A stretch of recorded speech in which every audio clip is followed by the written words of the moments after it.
Hey y'all. Dawn! Dawn, it's so good to see you. Oh my goodness, I've been so worried about you. I hope you're doing okay, girl. I hope you're doing okay. I am,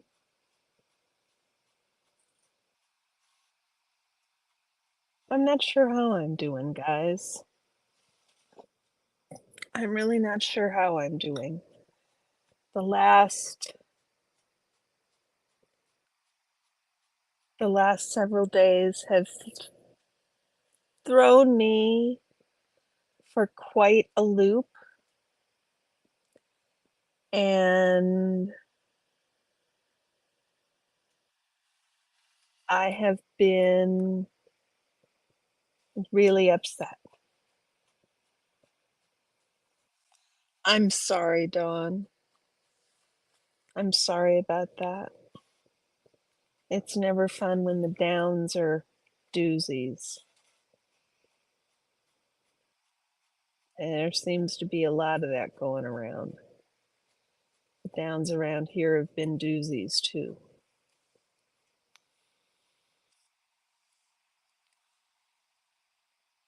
But we wake up in the morning and it's another day.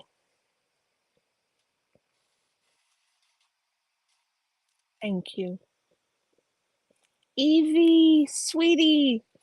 It's been a difficult time, Dawn. We had the celebration stream and it was so much fun to finally get to my monetization, and gift memberships happened. You see Evie's all lit up in green. It's so exciting. And then all of this unpleasantness, to be euphemistic, has been stressful and upsetting and hurtful and scary and heart-wrenching. It's been it's been a lot, you guys. It's been a lot, and it wouldn't be honest of me to say I haven't considered quitting, because I have deeply considered quitting um, over the last several days, because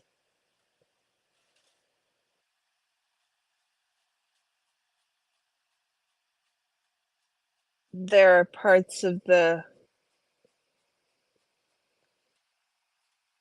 it you missed something over the last 4 or 5 days, Dawn. But did you knew that my Tony is in the hospital, right? You knew that, I hope. My Tony has been in the ICU since, I believe, early Friday morning. Okay. Um, the other drama has been the mod wars that are going on, and the drama involved in that, and the fallout that has been pretty significant. Um, I am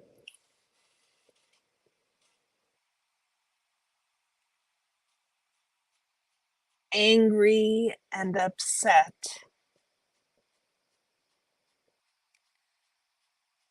I am angry and upset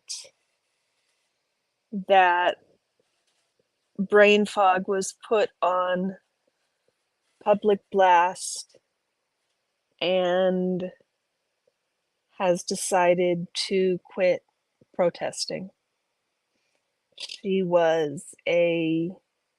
has been a huge asset to this community, spending time 6 days a week down at the San Francisco org.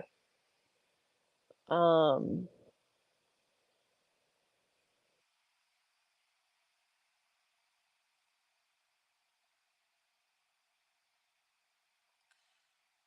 Check out the thumbnail for DOA's stream from yesterday morning, Dawn.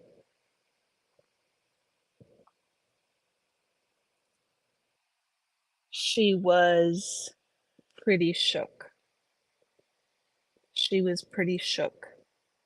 And she has decided that it's too much for her to engage with. Uh,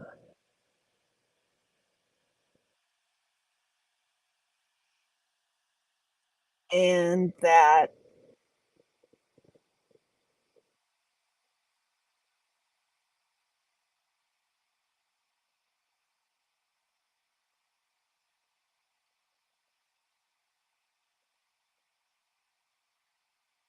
she was really shook. And I don't hear anybody standing up for her in this. And it's very upsetting to me that somebody who has put so much time and effort into the cause can just be tossed aside so carelessly and thoughtlessly. Um,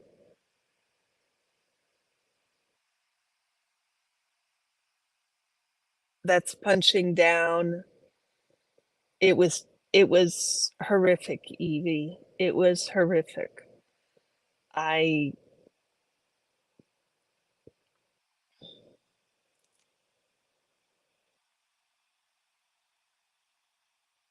When you've got a channel that has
Third time's the charm.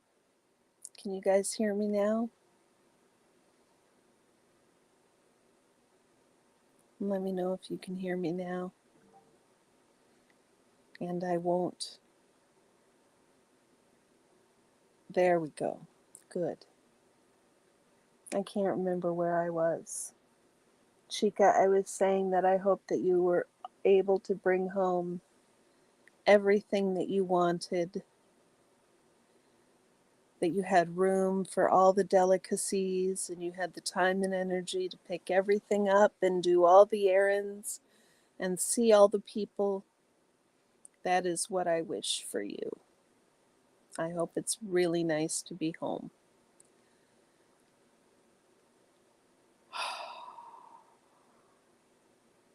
And as far as brain fog goes, I don't like it when channels punch down. I think that's really uncool. I think brain fog has worked really hard and shown more commitment than a lot of people. Good, Chica. I'm really glad. I'm really glad. She's shown more commitment than a lot of people, including me. Including me. She's been down at the org 6 days a week for months. And I don't know, I'm just really, really, really angry. Really angry. And of course, I'm hurting. Yeah, I don't like it when people punch down. It's not cool.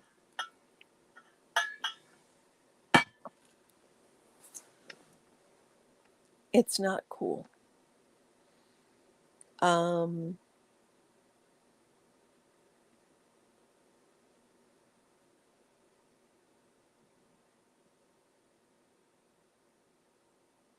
I will continue to be Switzerland. I'm getting some significant pushback for that. Um, so I appreciate your support while we work to continue to make this mind candy. It's so good to see you. I appreciate everybody's support while I continue to try to make the corner joint a neutral space. And let me just clarify what I mean by neutral. What I mean is, I know there are people who are really angry at other people. And some of those people I know personally.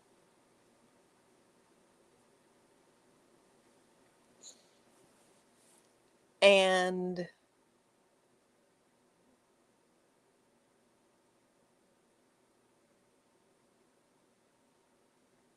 people on both sides of this argument have been good friends to this channel. And I don't want anybody to think that I am dismissing their very valid feelings on an issue.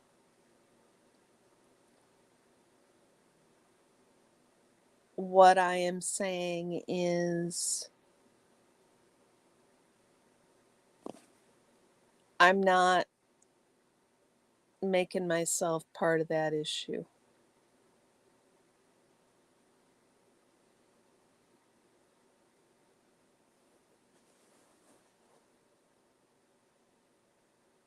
And one of the things that y'all really need to know about me is I do really, really, really try to remain neutral. Um,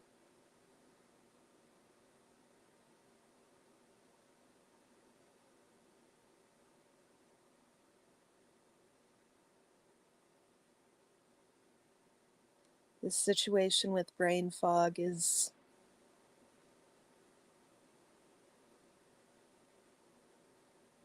not something I'm able to remain neutral about, in part because I feel if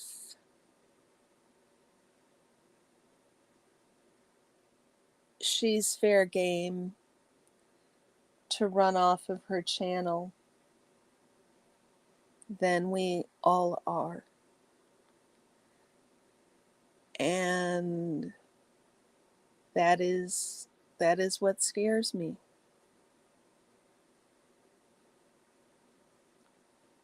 That is what scares me. If she's fair game, then we all are. So with that said, you guys, probably more than I should have or wanted to, I have printed off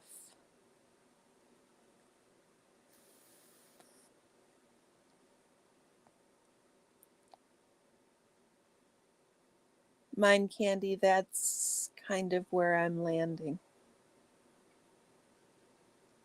I think it's one thing to have beef with somebody. It's an entirely different thing to do what's happening. And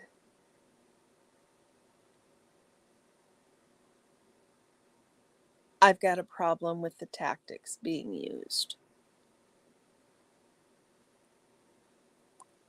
And if these are the tactics we're going to use, I'm not going to be able to continue to be a part of this community. Which is a hard thing to say, because I've built this channel in part with the help of this community. And this community means a lot to me.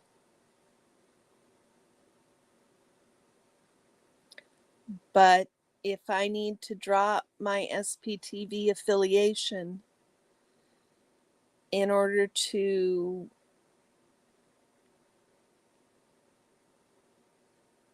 keep my channel,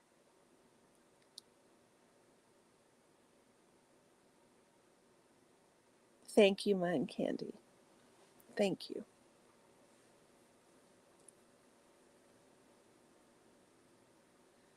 I will continue the channel and commentary and study streams,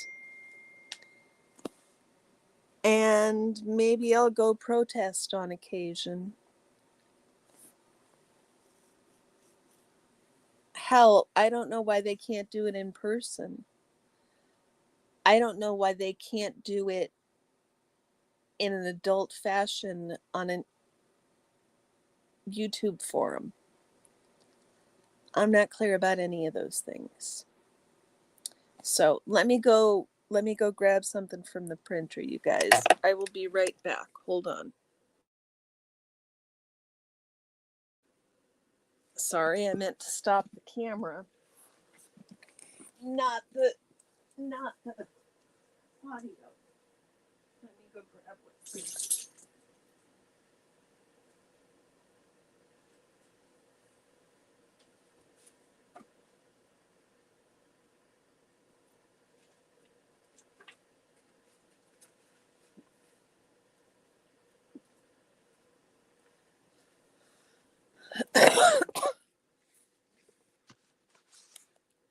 Coughing in your ears again. My cough is sounding better, you guys. It is sounding better. Okay, let's see what I got here. I got some papers.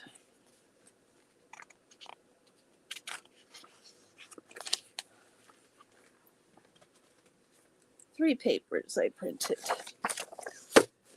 because I thought we could use some studying on some specifically related issues.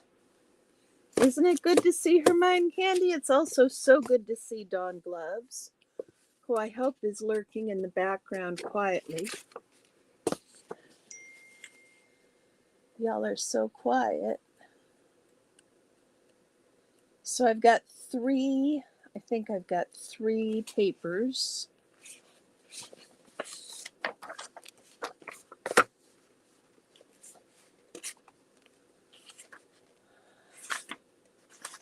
No, I've got two. I've got two papers.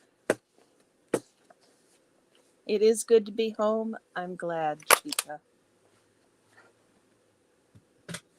You guys tell me which one we want to read today. One is called The Politics of Vulnerability in the Influencer Economy. And the other is The Influence of Social Network Structures on Socially Influenced Decision Making.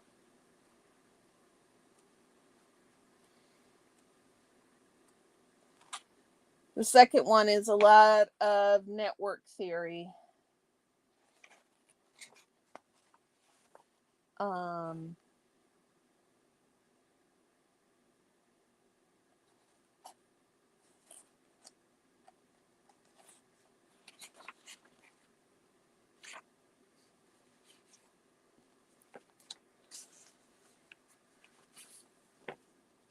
Good, Mind Candy. 2x8 guinea pig habitat. That sounds wonderful. How many guinea pigs do you have? I hear guinea pigs are amazing pets. I think we should read The Politics of Vulnerability. I think it's a little less technical.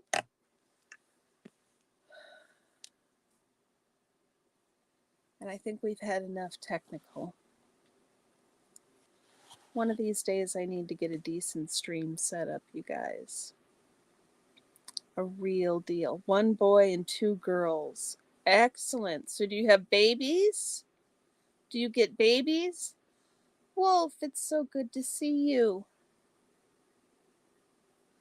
You missed my rant.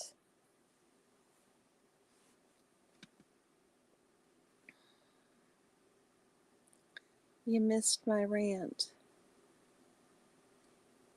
which decided me that we were going to talk about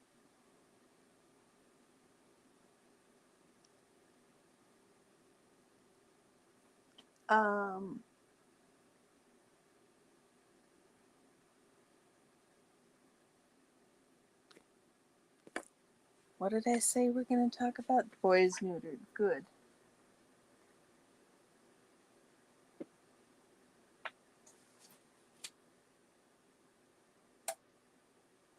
Parasocial relationships.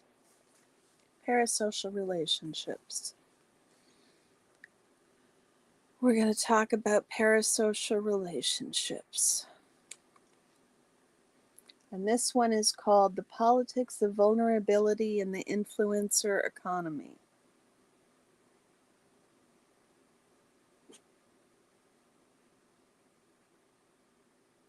It's very interesting. Let's see what the abstract says, okay, guys?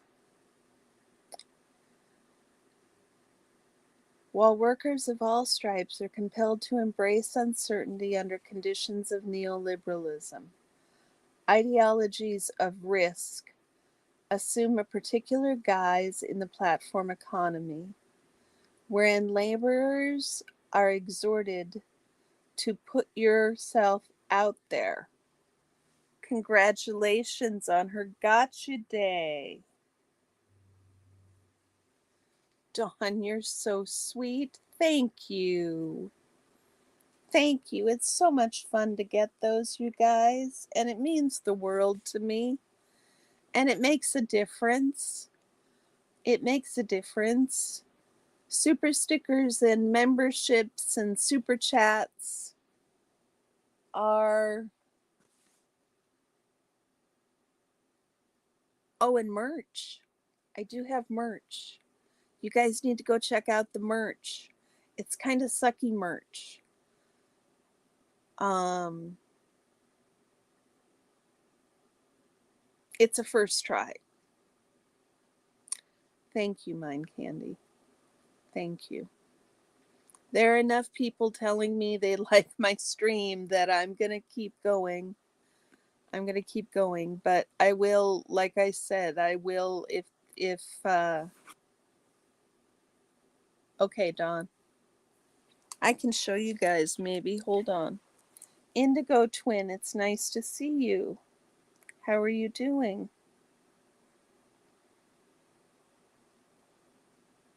Is it there? There is. There's a merch store.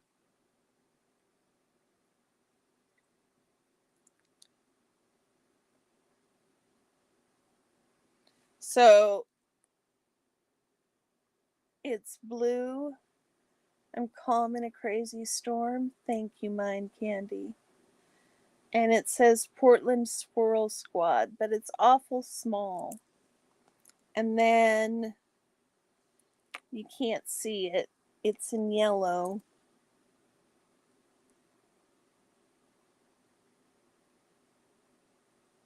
There you can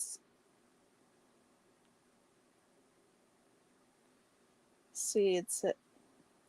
And then on the wrist, if I can show it. Come on.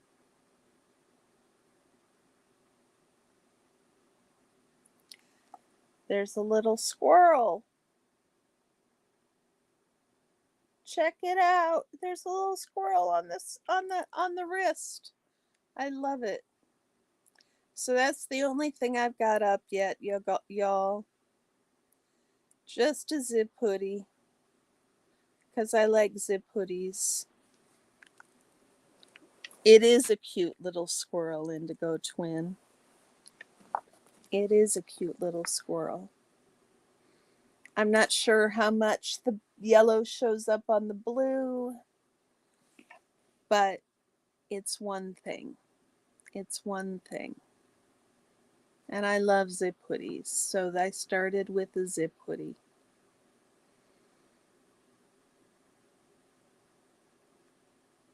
Yeah, I prefer zip hoodies to pullover hoodies. So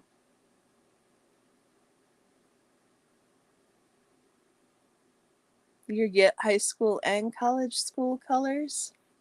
That's really nice, Indigo Twin.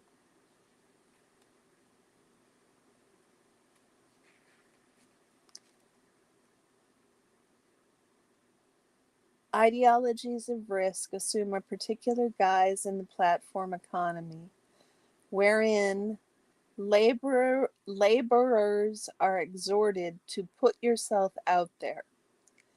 Given the attendant harms associated with public visibility, especially for women and other marginalized groups, it seems crucial to explore platform-dependent laborers' experiences of putting themselves out there. Exactly, Chica.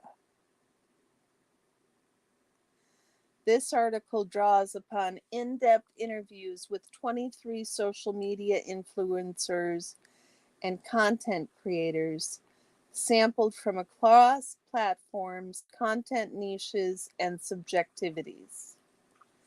Our analysis revealed that vulnerability is a structuring concept in the influencer economy, one that operates at multiple, often overlapping levels.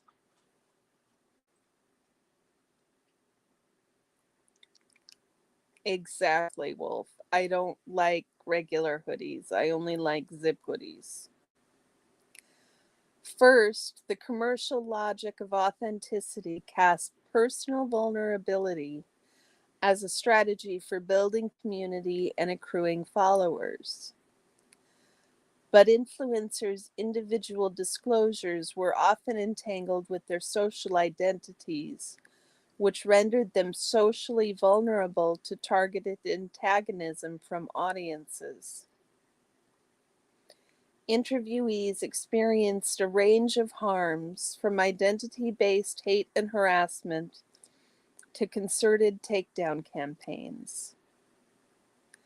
These personal and social vulnerabilities were compounded by the vulnerabilities of platform-dependent labor. Not only did participants identify the failures of platforms to protect them, some shared a sense that these companies exacerbated harms through a commercial logic that incentivizes antagonism. Not only did participants identify the failures of platforms to protect them, some shared a sense that these companies exacerbated harms through a commercial logic that incentivizes antagonism. Fuzzy, it's good to see you. Chica, I'll design some t-shirts and some tank tops. I'll design some t-shirts and some tank tops.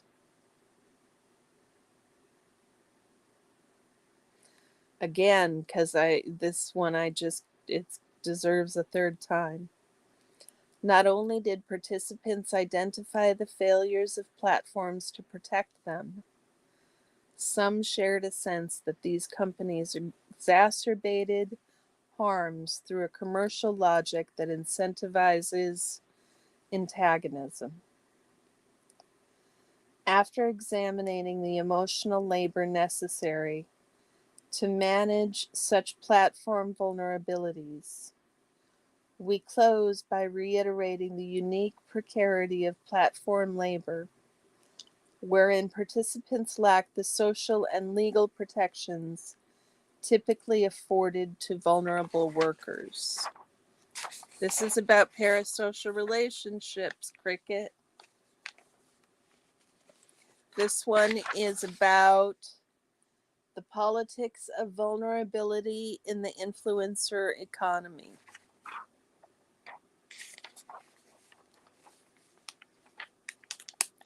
Jen, how are you? It's really good to see you.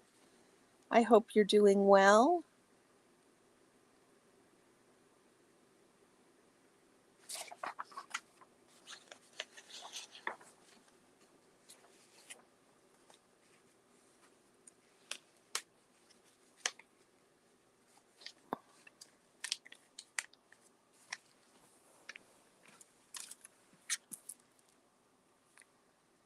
Sorry, guys, I just need to do something.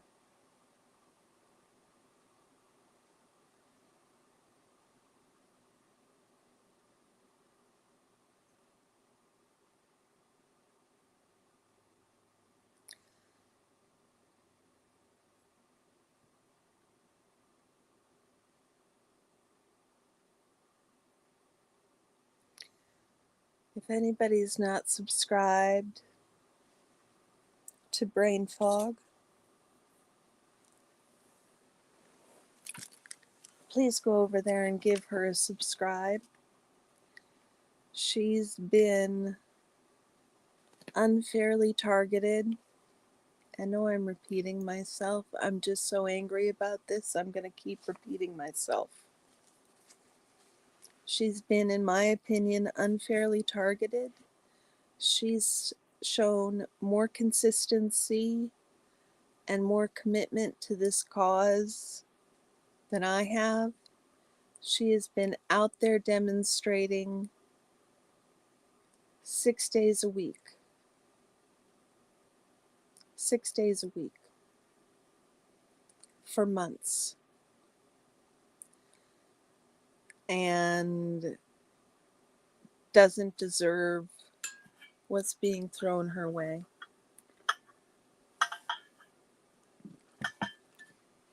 Dusty came in just after the abstract, just in time to hear me fuss a little bit more. And now we'll listen to what the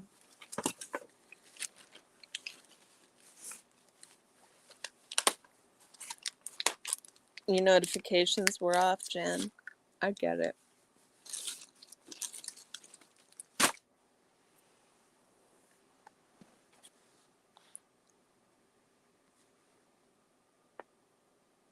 You're welcome, Jen.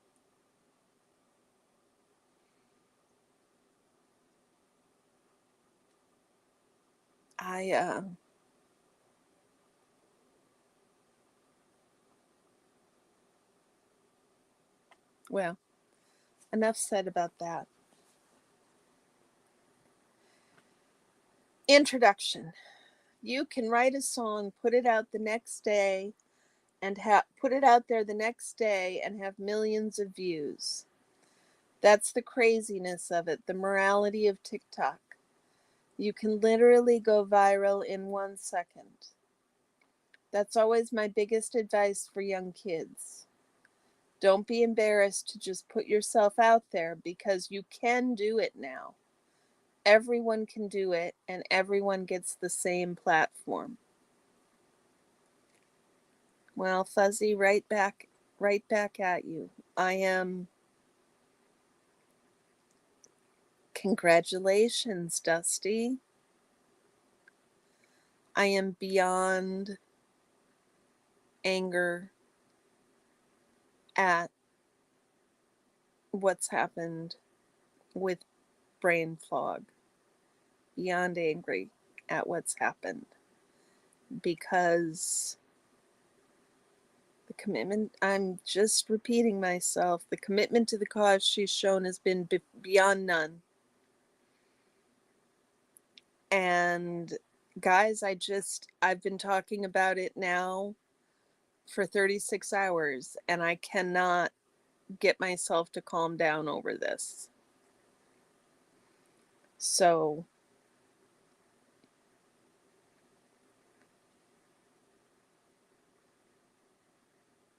yeah, let's read this introduction again. Hi, J-Bat.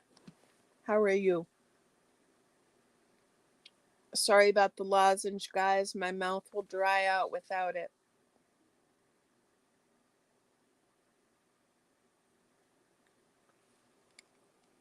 I'm sorry, Fuzzy. I'm sorry. I was so upset. I was so upset. And I couldn't figure out what had happened. And then when oh, Dusty, this is from yesterday. This is from yesterday. DOA called her out in his thumbnail. If he hasn't changed it. Maybe he's changed it. Stranger things could have happened, I suppose.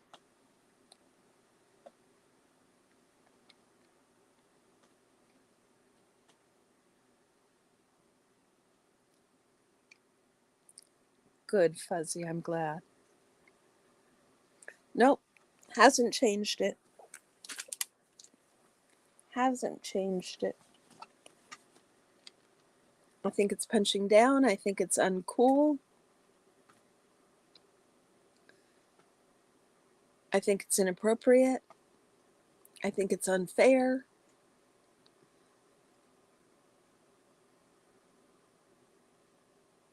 I think she's had something that she really cared about stolen from her. And I'm angry about that. And I've now babbled about it for almost 40 minutes. So thank you guys for listening to me babble about this for 40 minutes. I should be, yeah. Well, we're not going to say that, Dusty. We're not going to say that, though. We hope that I understand that feeling, but we're going to stay a neutral zone here.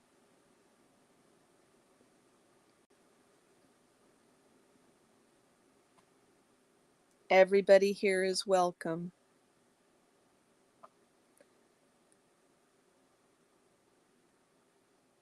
Dusty, maybe I was overly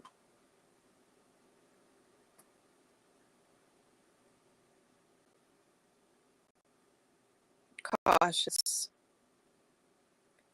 about deleting that comment.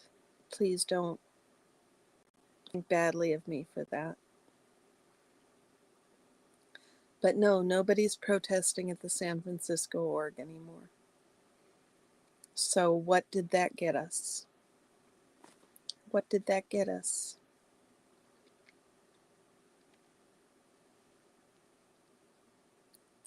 Indeed, J-Bat, it has. And since there was a lot of talk going around about Parasocial,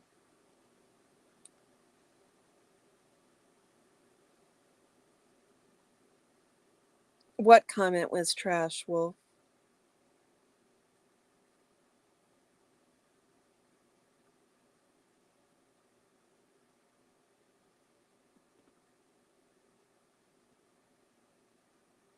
What did I say, Wolf?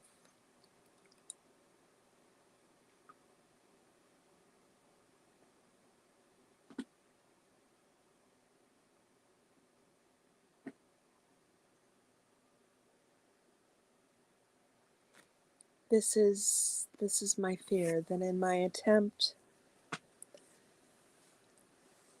it was trash. It was not okay. I can understand where Dusty's coming from because I've been really angry. Thank you, Wolf. I've been really angry. And I've been really angry at DOA because he hurt my friend. And to be perfectly fair, I'm also angry at Ellie because my friends have been hurt. And I'm angry at some of my friends because Ellie has been hurt. So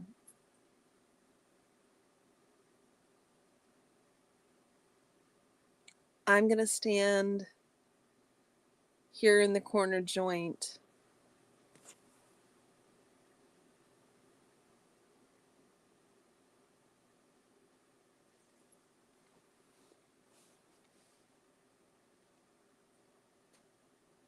I agree, Indigo Twin.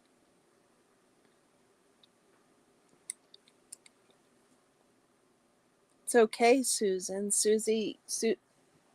Orion, leave my shoes alone. Hi, IMI. Yes, it does, but we need to not punch down. IMI, how are you? We need to not punch down. I wouldn't. We just need to not punch down. I'm sorry.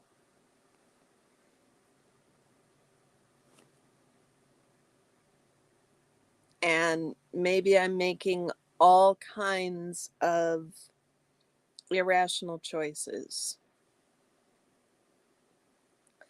But we do need to build people up. Indeed, Dusty. Indeed, Dusty. And I did see DOA apologizing for some things this morning.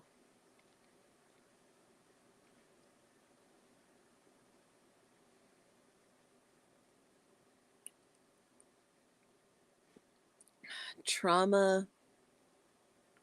We all have trauma, and we all have our own little ways of dealing with it. How are you doing, Susan?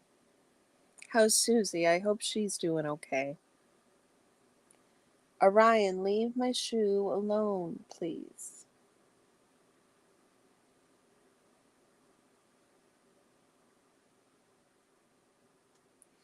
Okay.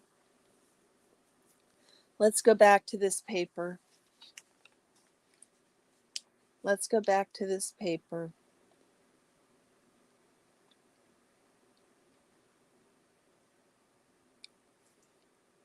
It was really cute. Before making videos, before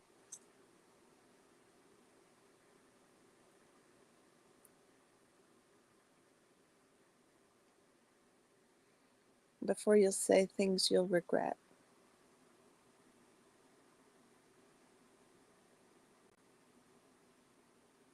I'm really, really sorry.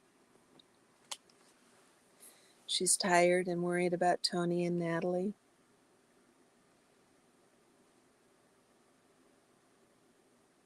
Okay, Dusty.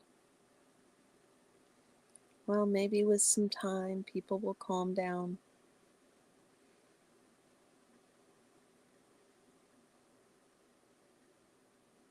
To the people out there who are, it's 45 minutes in, I should put this at the beginning, but to the people out there who are upset because I'm not taking your side, and I'm so obviously taking brain fog's side,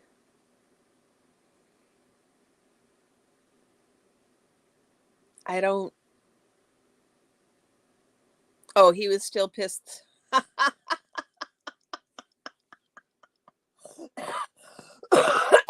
The turtle was still pissed this morning. That's hilarious, Dusty. Dusty has these adorable, adorable turtles. That he keeps and rehomes and takes care of because they're not natives. So he finds them and they can't be out in the Florida wild. And so he had this little baby turtle. It was about this big. It was so cute.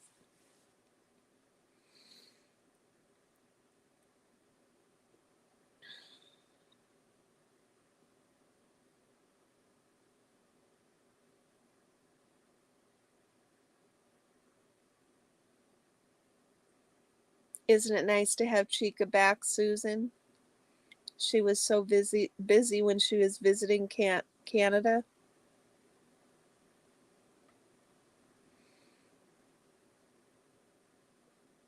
Well, Cricket, I think the other friends would say I'm not standing by then. Protested flag, get a free turtle. Oh, Dusty, I love it. Now I'm going to have to come down to Flag just for that. Come down to Clearwater and protest one weekend this summer. Although, of course, this winter would have been the time to do that. I'm glad she's back too. I'm glad our little crew of people are here. I missed you guys last night. Dusty, it was so much fun to go on with you. I always have so much fun, both times.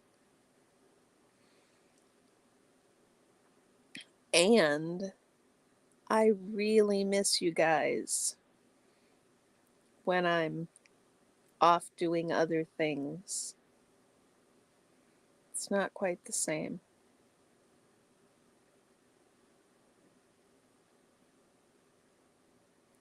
I packed up stickers and bracelets. Yeah, we were on for over 4 hours. They're pretty adorable, Evie. They're pretty adorable.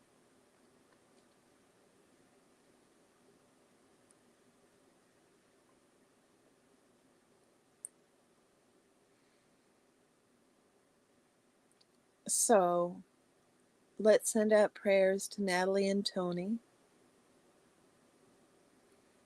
for, or whatever it is you do. Insert whatever it is you do where I say prayers. I'm just using prayers as a generalized term for good thoughts, lighting candles, sending energy, whatever it is you do.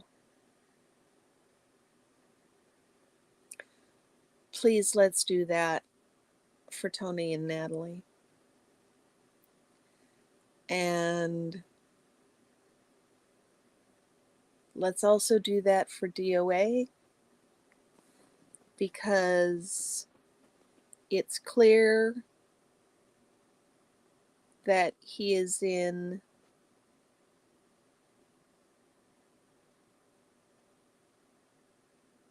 a lot of emotional pain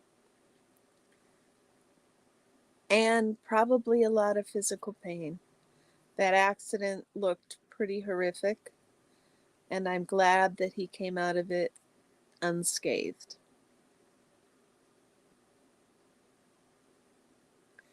And let's also put some intention, and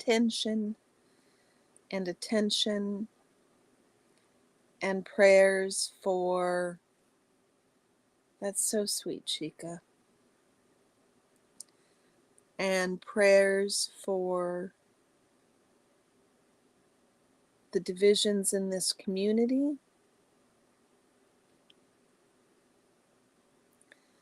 the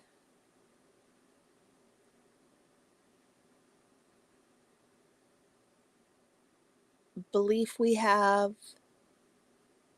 in this community about gentle accountability. Hi, Red, how are you? And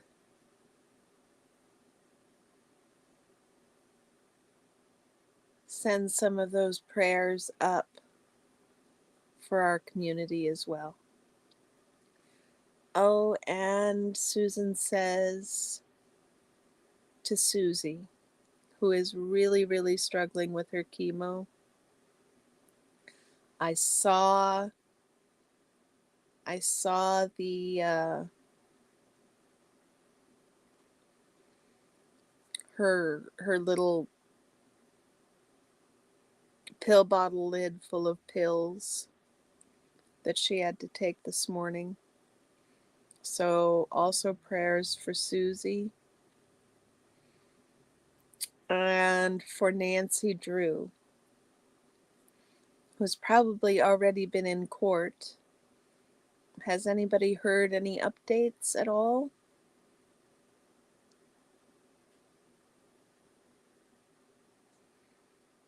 Because that was a big one today. I really hope that things went well for her today.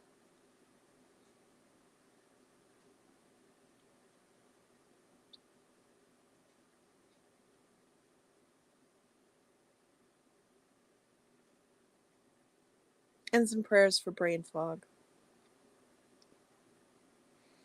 Indeed, Chica. She is doing an update right now. Of course she is, Dusty. Well, maybe somebody can listen with 2 ears and tell us what she's saying, Dusty.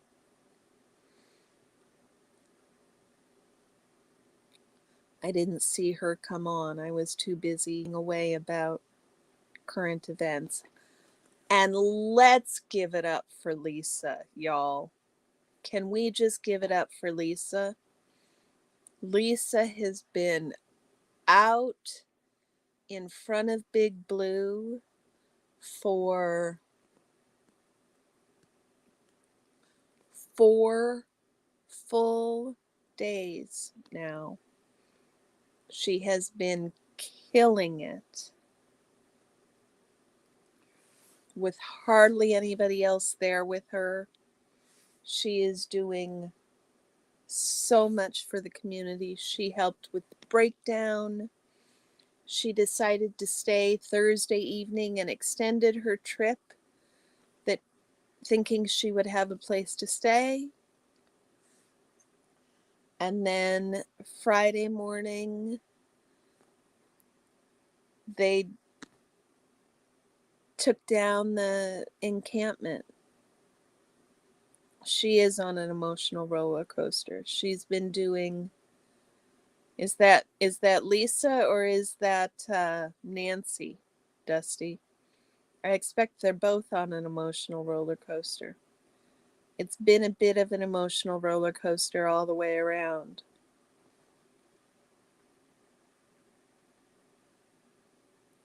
She did have something stolen, Cricket.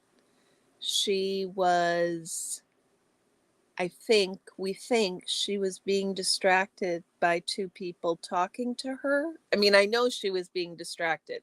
We think the distraction was intentional. While somebody walked right up to her camera and pulled her bag out and shuffled through it and stole her battery, her charging cable, and her ear conducting microphones. So, if you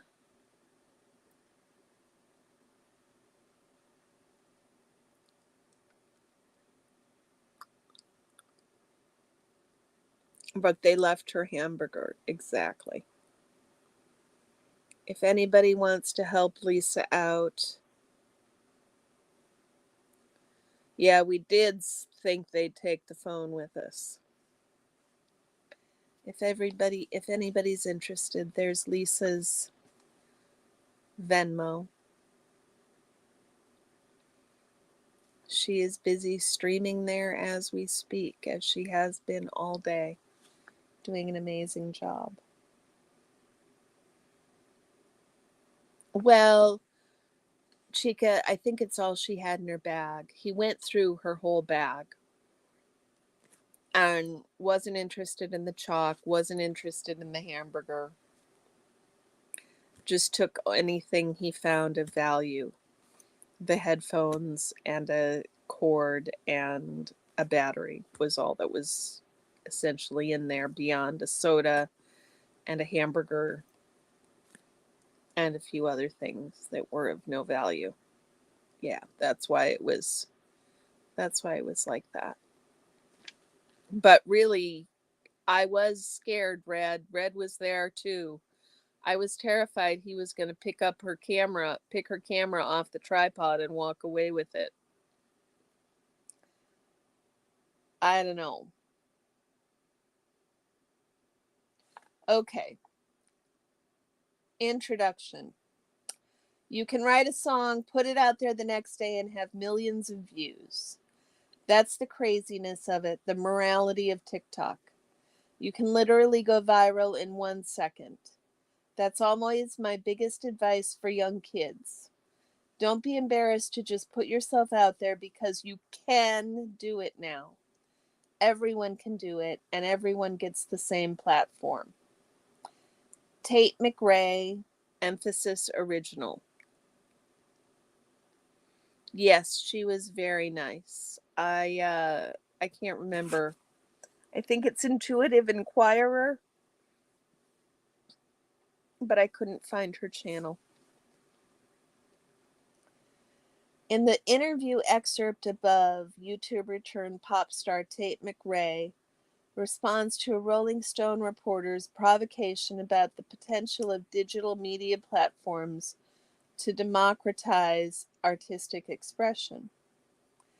After conceding that social media can be a blessing and a curse, McRae touts the equalizing power of platforms. Everyone can access the creative tools furnished by platforms, and everyone can secure an audience. Such sentiments seem to revive early 2000s era euphoria about the empowering potential of digital media. It is not incidental that McRae's own ascension to fame closely followed the playbook of internet-enabled success. She launched her YouTube channel in 2011 at just 11 years old. 2 years later, an appearance on the reality show So You Think You Can Dance helped grow her subscriber tally. Then, in 2019, her self-penned song, One Day, went viral on YouTube and TikTok, vaulting her viewership into the tens of millions and seizing the attention of record labels. By 2023, McRae was signed with RCA, had a 20-city tour on the books, secured a coveted spot on Forbes' catalog of 30 under 30, and was named an ambassador for brands such as Maybelline and Sony. Thank you, Red. And so, after counseling other young aspirants to embrace their vulnerabilities, quote, don't be embarrassed, McRae invokes the siren song of the platform era. Just put yourself out there. To be sure, the exhortation to put yourself out there well predates the emergence of TikTok and YouTube. It is both a resident narrative in post-feminist confessional cultures and a key axiom of a neoliberal job economy, defined by ideologies of risk and practices of self-governance.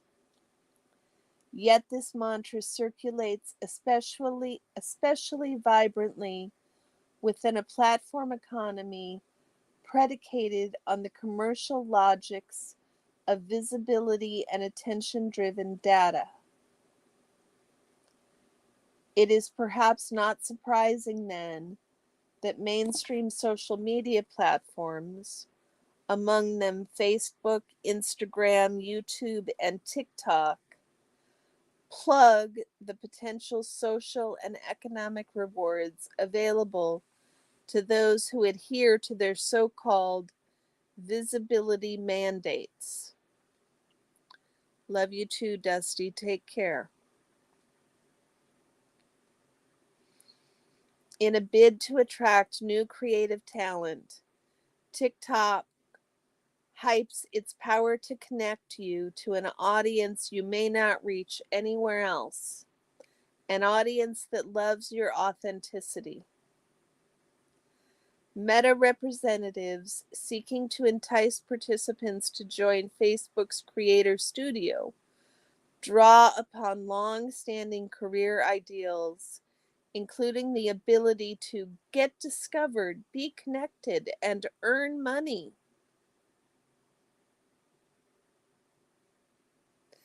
Despite the entrepreneurial you-can-do-itness that shrouds platform companies' appeals, it is important to acknowledge the deeply ambivalent ways that individuals experience mediated visibility.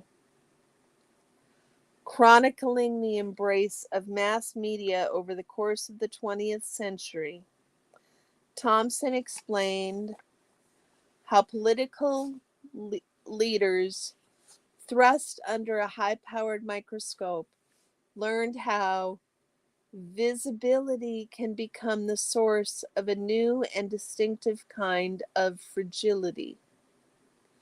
More pointedly, he continued, mediated visibility has the potential to slip out of their grasp and can, on occasion, work against them.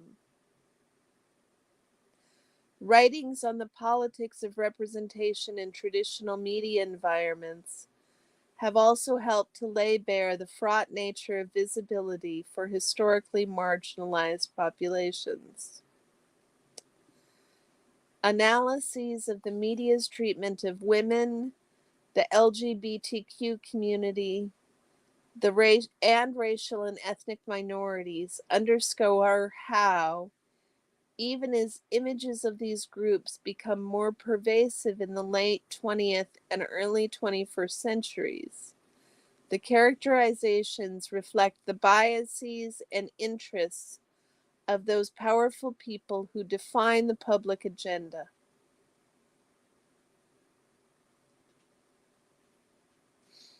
While stereotyping and tokenism are among the harms associated with representations that circulate in traditional media contexts, the vulnerabilities associated with digital visibility range from surveillance and policing to networked hate and harassment. It is perhaps axiomatic to note that experiences of online antagonism map onto existing markers of power and inequality. Women, people of color, and other marginalized communities bear the brunt of identity-based hate miring the internet. Taking seriously the experiences of historically disadvantaged groups in digital contexts has become even more urgent, given how unequivocally the neoliberal job economy compels workers to put themselves out there. Few categories of workers are exempt from the directive to engage in social media promotion on behalf of themselves or their employers. Poe, how you doing? Alarmingly, studies of journalists, scholars, and scientists, among other professional categories, reveal how management and hate reveals how the management of hate and harassment is often framed as part of the job. You getting ready to go live? Okay, that's nice to come in and hit the like. We appreciate it, Poe.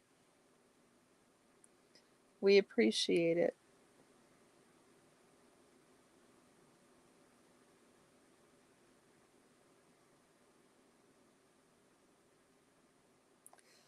Other professional categories. Alarmingly, studies of journalists, scholars, and scientists, among other professional categories, reveal how the management of hate and harassment is often framed as part of the job. Especially relevant to the current study are accounts of creators' experiences with online antagonism. In 2021, for instance, lifestyle influencer M. Sheldon voiced to members of British Parliament the oft overlooked pitfalls of her career, including being suspended in a dark space of the internet where people spend all day writing about us. More recently, a Washington Post report revealed how women YouTubers face an onslaught of harassment but receive very few resources or forms of institutional support.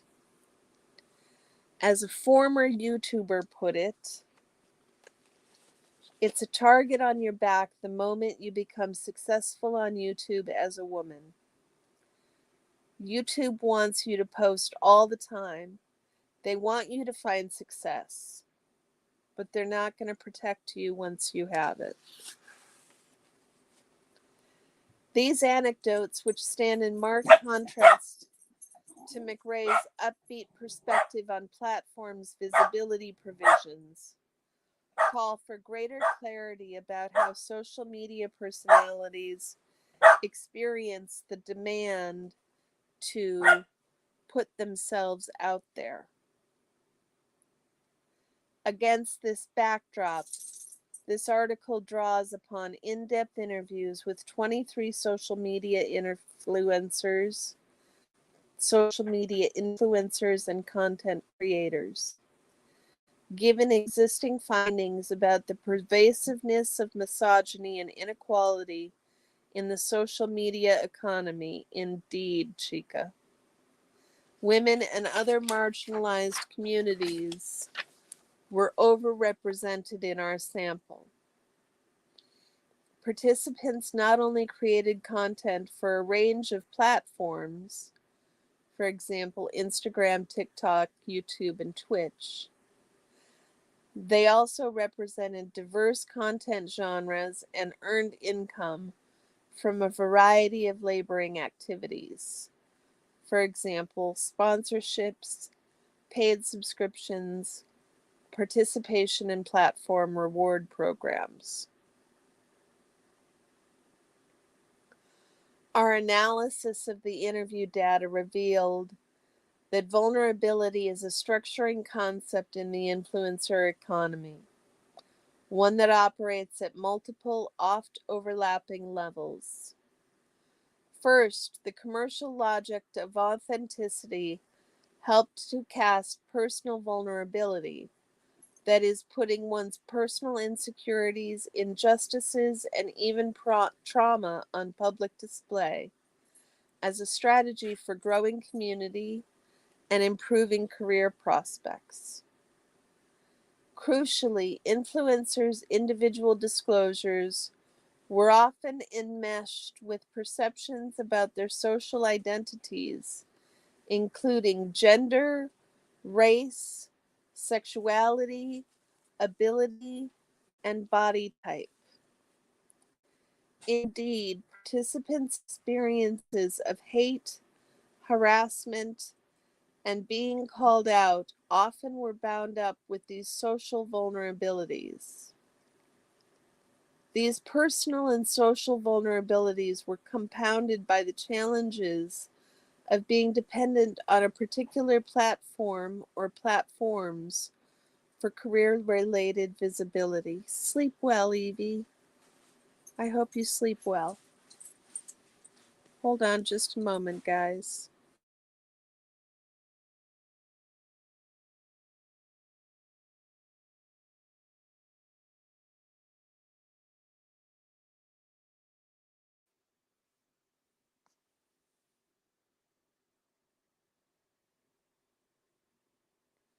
Yes, Jen, like disability.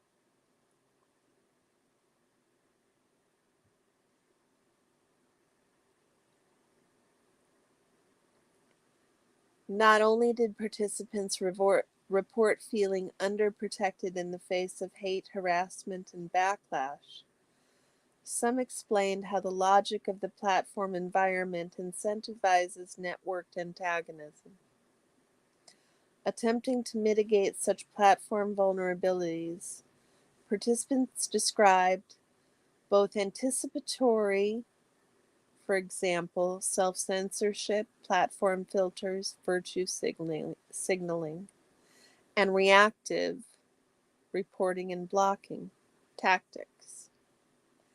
After examining the emotional labor necessary to manage such vulnerabilities, we close by reiterating the unique precarity of platform labor, wherein participants lack the social and legal protections typically afforded to vulnerable workers.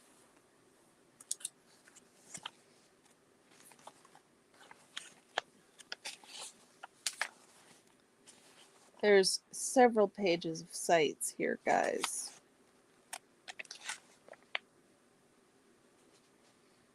Let's hop to the conclusion for a minute.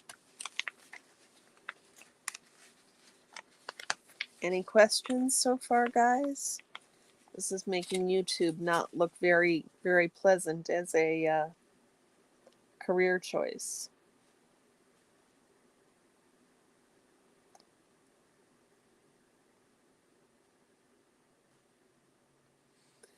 Well,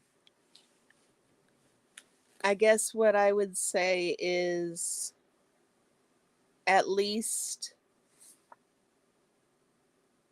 there's a law there.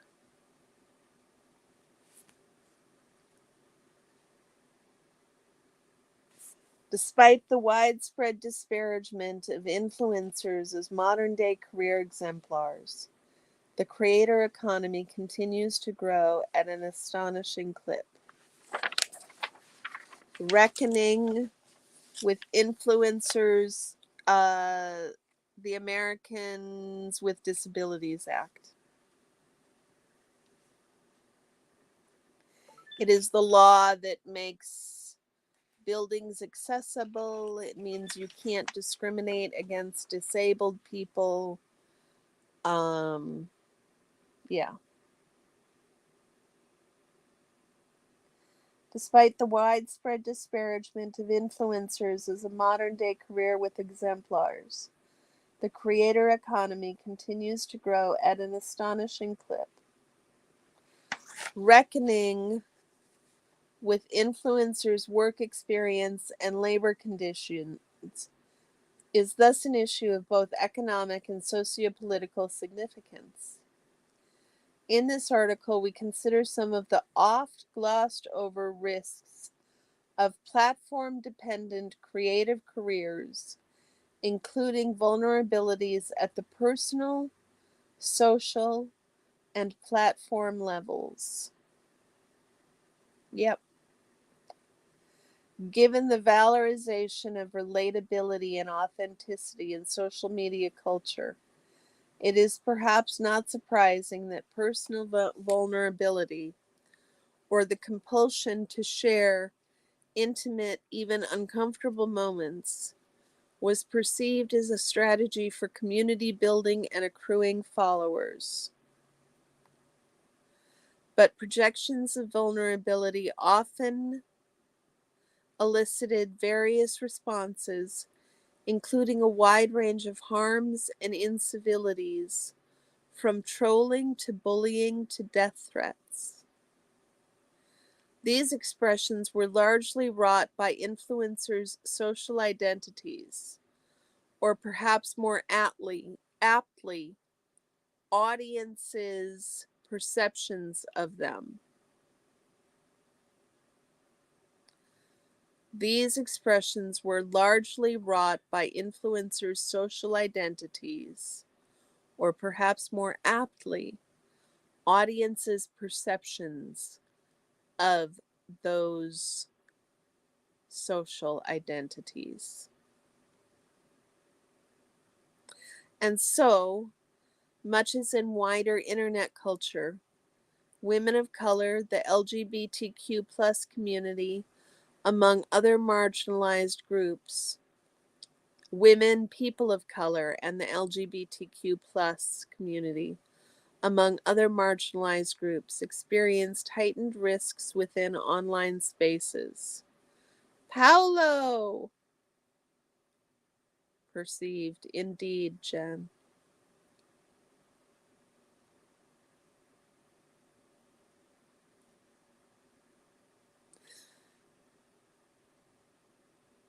These personal and social vulnerabilities were compounded by the guiding logic of visibility, wherein metric attention was cast as a key arbiter of success. Some influencers shared experiences where platforms seemed to incentivize negative or harmful comments, a testament to what one interviewee dubbed the outrage machine. Such an alarming trend speaks to finding from other contexts, revealing that platforms like Facebook and Twitter exploit the relationships between hate speech and higher engagement for commercial gain.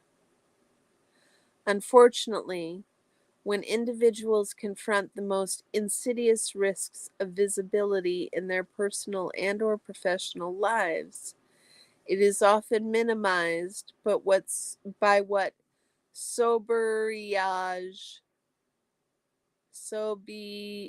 Sobierage describes as the assumption that this kind of harassment is the inevitable byproduct of life online, quickly remedied by getting off the internet. Of course, getting off the internet is hardly a viable option for participants of the put yourself out there neoliberal job economy, and it is a sheer impossibility for influencers, content creators, and other cultural workers whose careers depend upon platformed visibility. To this end, social media's visibility barometer seems to have much in common with the casting of traditional celebrities in the mediated public sphere, i.e., there's no such thing as bad publicity. What's more, several of our interviewees invoked the notion of parasocial relationships, a term often associated with celebrity persona. However, there are marked distinctions between traditional celebrity careers and the independent, often unregulated nature of the creator profession. The latter tend to lack the resources and mechanisms of support supplied by the celebrity industry complex, public relations teams, image managers, and legal and emotional structures of support. Lacking protection, participants shouldered the burden of anticipating or responding to compounded personal, professional, and platform vulnerabilities. In order to stave off criticism, some influencers eschewed controversial content, self-censorship. That's okay, Dawn. It's kind of a sleepy paper. Others strategically posted images and messages that would align with social movements and or perceived social values, trends Wellman usefully describes as performative allyship. Look at who we've got, you guys. Look at this. Oh my goodness. It's time for a puppy break. It's time for a puppy break. How are you doing? Yes. Yes. Oh my goodness. Oh my goodness. I know. Isn't it so much? Yeah. Yeah. Oh my. Can you stop now? Thank you. Yes, I love that too, Jen. The celebrity industrial complex. It's excellent. It's excellent. But he's right. There is celebrities have public relations firms. They have all manner of stuff that is not accessible to a small YouTube creator. I can't afford to get a public relations firm. I can hardly afford the emotional support that it takes to do this. Okay, let us continue. We will continue with the puppy on board. Yeah, he seems to be all about it today.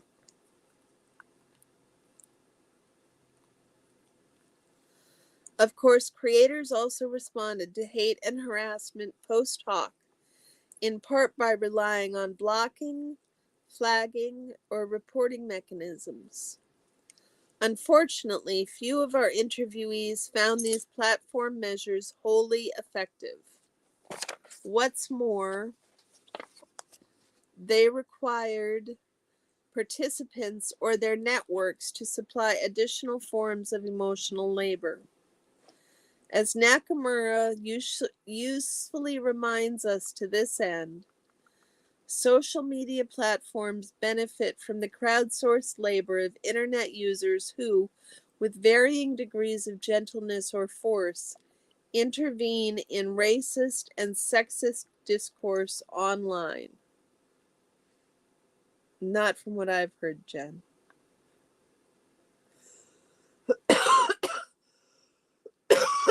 My understanding is Zero Dark Tony has been reported every day for a year, and it did nothing.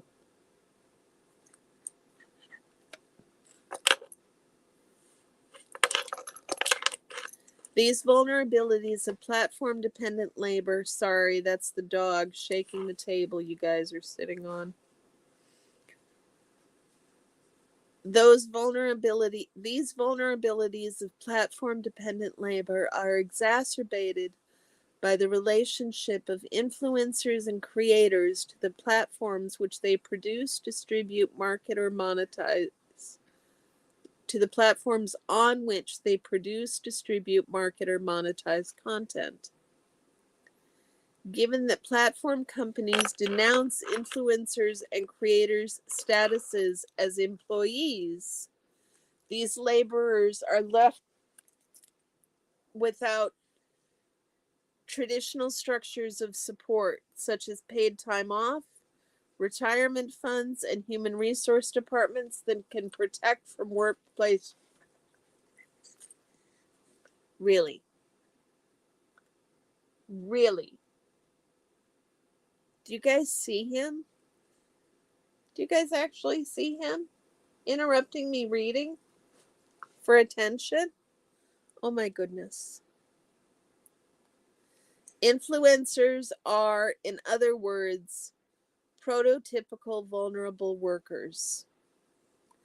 And so, returning to Tate McRae's urging for wannabe creators to put themselves out there, it is something of a truism that everyone gets the same platform. We would caution, however, the politics of visibility, and hence the politics of vulnerability, staggeringly uneven in this open platform environment. So, do you guys want me to read the meat with all the data?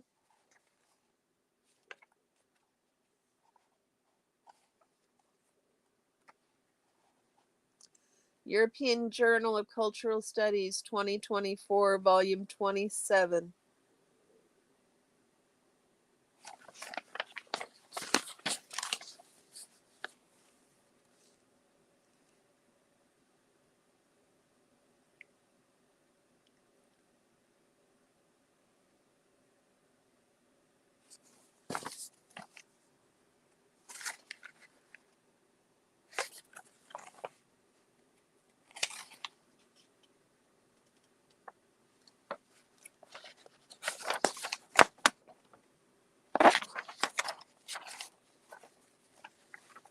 Okay.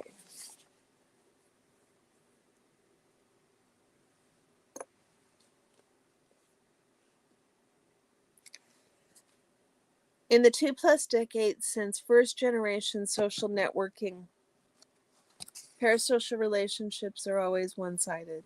Yes. That's the relationship you and I have, Cricket. You know me, but I don't know you. And generally, a parasocial relationship is the relationship you have with Paris Hilton, for example. Her fan club, that's a pair. Red, we'll see you later. Sorry to see you go. Have a great afternoon.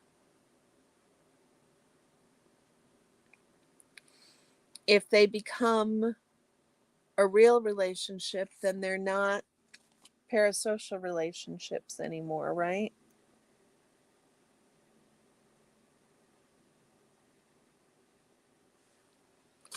Okay, let's see what this meat has to say.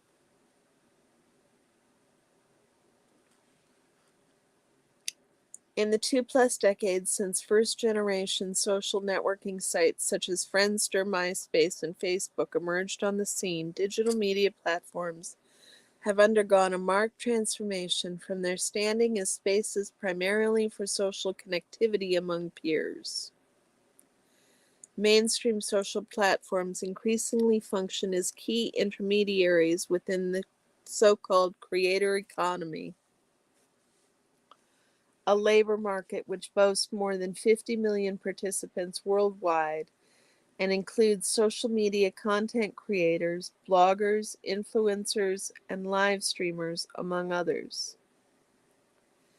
Despite differences in the features, audiences, and monetization systems of individual platforms, creators and influencers share an orientation toward commercial platform logics, including the latter's economic and infrastructural extensions. Sorry, guys, I need another lozenge.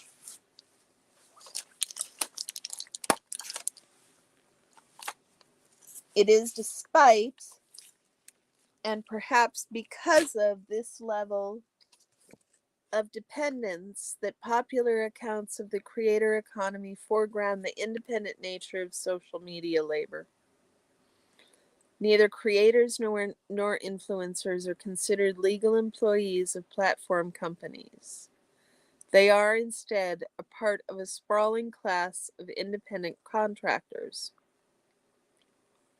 Presumably, such appeals to entrepreneurship help to gloss over the less auspicious elements of self-employment.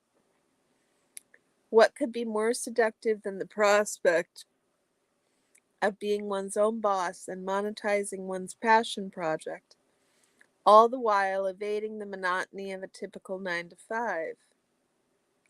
In some cases, the entrepreneurial qualities ascribed to influencers and content creators have become hitched to enlivened gender politics, particularly through unabashedly feminized genres like mompreneurs, mumfluencers, and boss babes.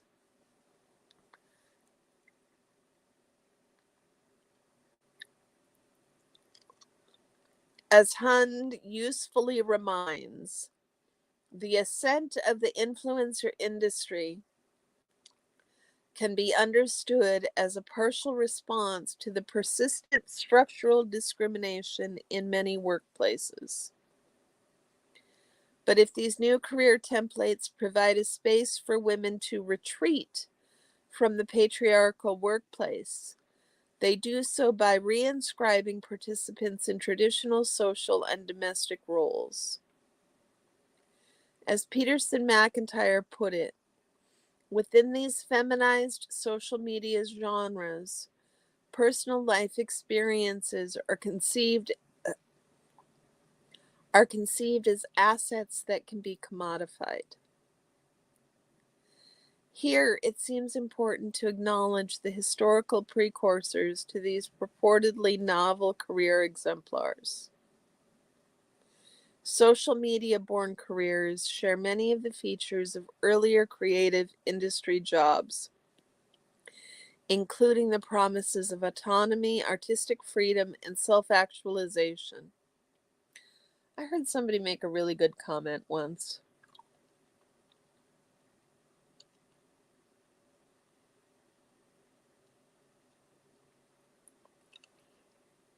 The labels, the record labels, the big media, they don't necessarily want people who are talented, because people who are talented can take their talent and go anywhere.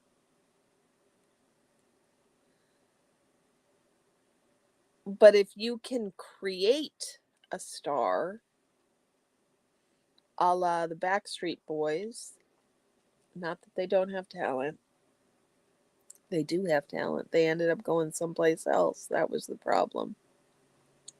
But if you can create a star, it's much easier to create a star without talent than it is to create a star with talent.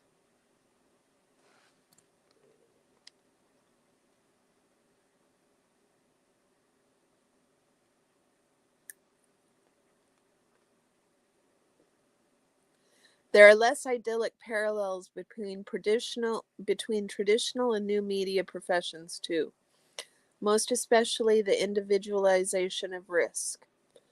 Thus, Gill's description of media workers from a decade ago, namely that these new laboring subjectivities take for granted that all of life's time should be available for work, or that the risks of cultural work should be borne entirely by the individual, seems an apt way to characterize platform-dependent cultural workers.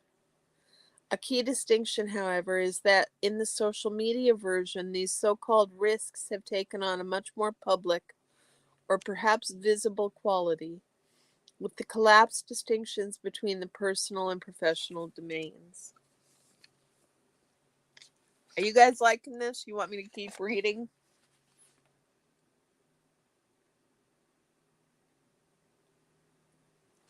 Give me a 1 if you want me to keep reading. Give me a 2 if you want me to shut up and talk about something else.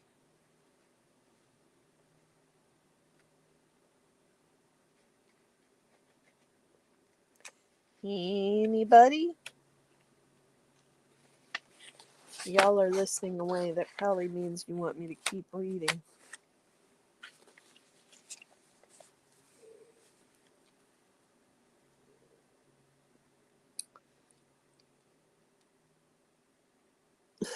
Okay, Jan.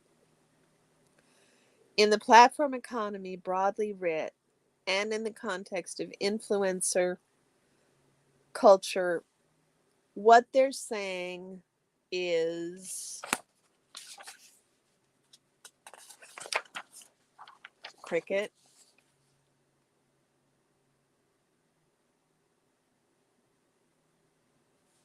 They're saying that this idea of putting yourself out there means that you're taking all the risk.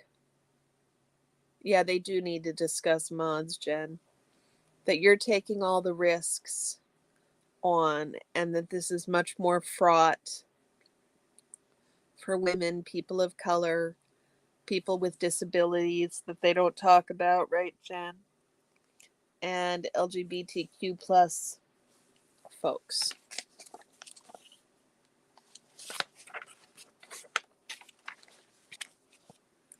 If you don't understand something, Cricket, feel free to stop me and I'll explain it. I want you guys to please feel free to ask questions while I'm reading. I can see the question come up on the thing. I choose, Susan. You're so sweet. In the platform economy, broadly writ, and in the context of influencer culture more specifically, few ideals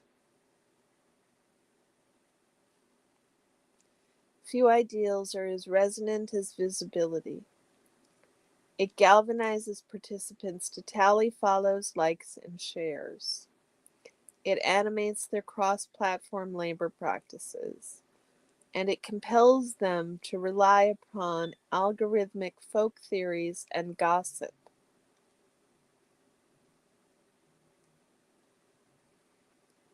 But much is in the traditional media context.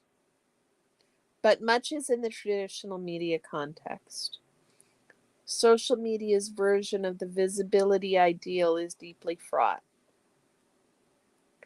It is, as Duffy and Hand argued in a study of professional and aspiring influencers, often tantamount to vulnerability, with influencers subjected to intensified scrutinization and the potential for criticism.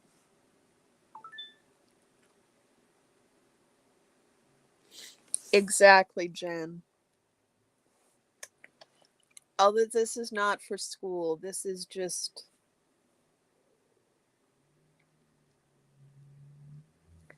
Yeah, I needed more questions for the study streams this quarter.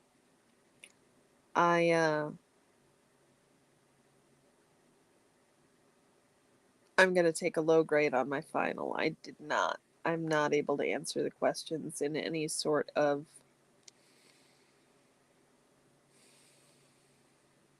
useful way.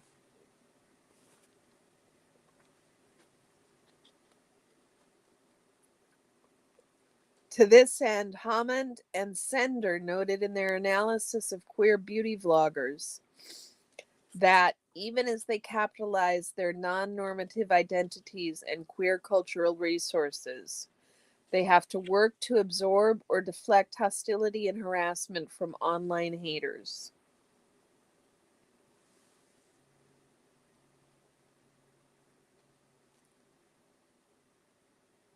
To this end, Hamont and Sender noted in their analysis of queer beauty bloggers that even as they capitalize their non-normative identities and queer cultural research... I know, Chica. I know.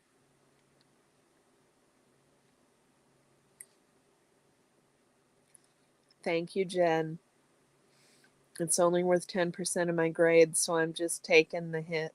I'm just taking the hint and focusing on my paper.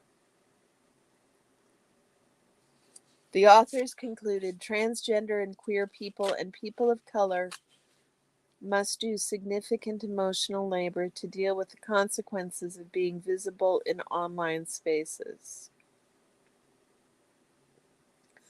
But vulnerability is not a super concept, and the concept has assumed other guises in the context of a neoliberal economy where it is imbricated with self-help discourses and the charge to be resilient.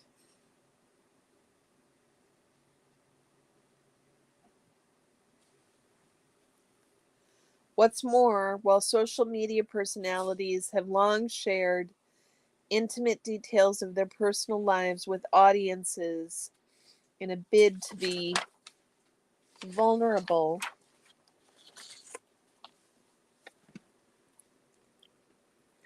such sharing practices have taken on a heightened sense of importance in the wake of the global pandemic. In a blog post describing the new age of influencer vulnerability, marketing expert Quigley Jones put it, quote, "In the post-pandemic age in particular, there's been a new sense that authenticity would step into a form of vulnerability.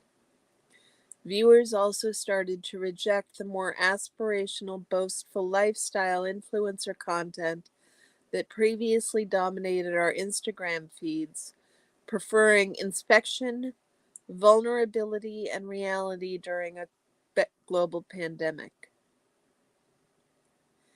In this context, some cultural critics have begun to detail how the performativity associated with social media had been eclipsed by efforts to accrue attention by sharing less idealized, more afflictive, even traumatic moments.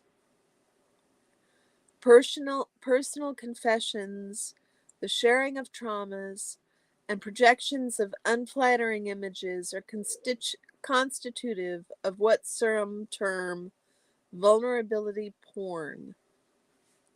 Given the valorization of vulnerability in the influencer and creator economies, it seems important to consider how participants make sense of and navigate the ostensible vulnerabilities of a highly visible career. Hey Jen, how are you doing? Like the crying cupcake mom. Mm-hmm. Mm-hmm. Exactly like the crying cupcake mom. Methods. Our analysis draws upon in-depth interviews with social media influencers and creators from across the United States, the United Kingdom, and Canada. Prior to recruiting, we obtained approval from our university's IRB for human participant research. To better understand how platform laborers' experiences with perceived visibility mandates vary across subjectivities and current content categories. Let me try that sentence again, y'all.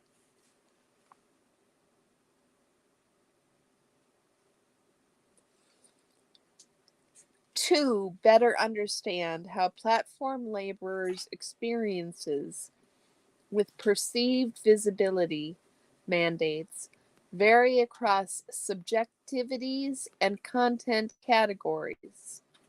We purposefully recruited participants across a wide range of social identities, gender, sexuality, race, and ethnicity, career levels, and niches/verticals: fashion, beauty, education, gaming, fitness, wellness, parenting, and sports.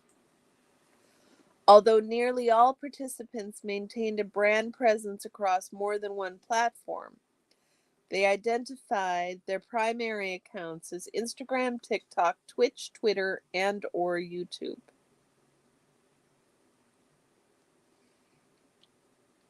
Then there's a paragraph by recruitment.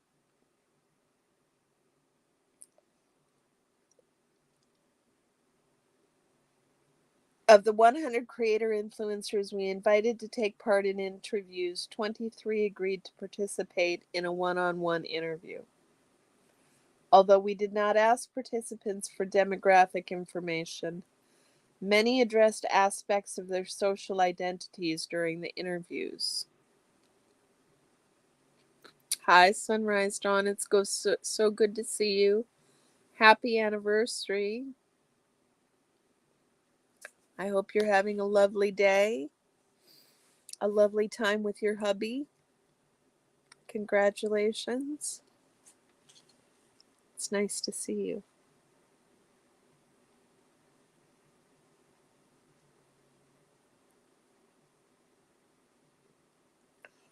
The analysis that follows thus relies upon self-identified social categorizations and pronouns listed in their profiles. Here it seems important to note that women and laborers located in the United States were overrepresented in our sample. Interviews which take place over Zoom or on the phone followed a semi-structured protocol and ranged from 20 minutes to more than an hour and a half. With participants' permission, these interviews were audio recorded on the researchers' personal devices.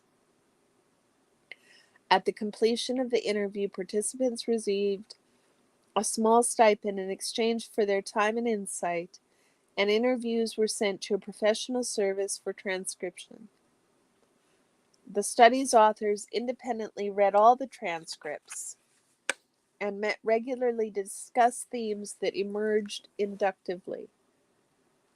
Together, the collaborators developed the coding categories and applied focused codes to the data set.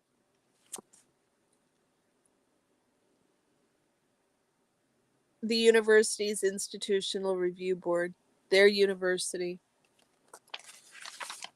they are at Cornell University in the USA. So it's run by Cornell.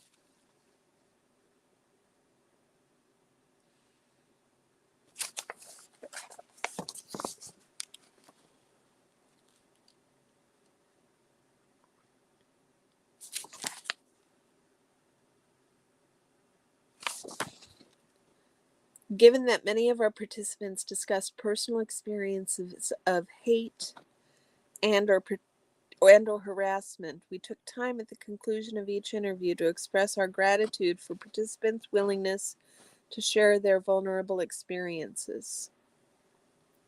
They also had the opportunity to request that topics discussed during the interviews be excluded from published material. To protect participants from additional vulnerabilities, we assigned them pseudonyms. Finally, when participants' accounts invoked potentially identifiable information, we engaged in practices of ethical fabrication. Our interviewees explained how in the influencer economy, metricized visibility is often a necessary precondition for success. Noting the followers-based incentive structure underlying monetization, Yolanda told us, you have to work on just getting the subscribers, then getting the views, then actually getting to a point where you can get paid. Sam, meanwhile, discussed the significance of algorithmic boosts in regulating where content gets shown or made visible to audiences.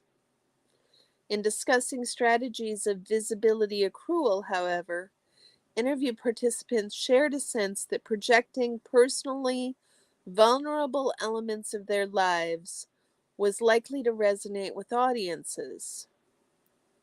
Drawing on Kuvunen et al.'s discussion of vulnerability as political language, we consider personally vulnerable expressions as those that make public individual insecurities,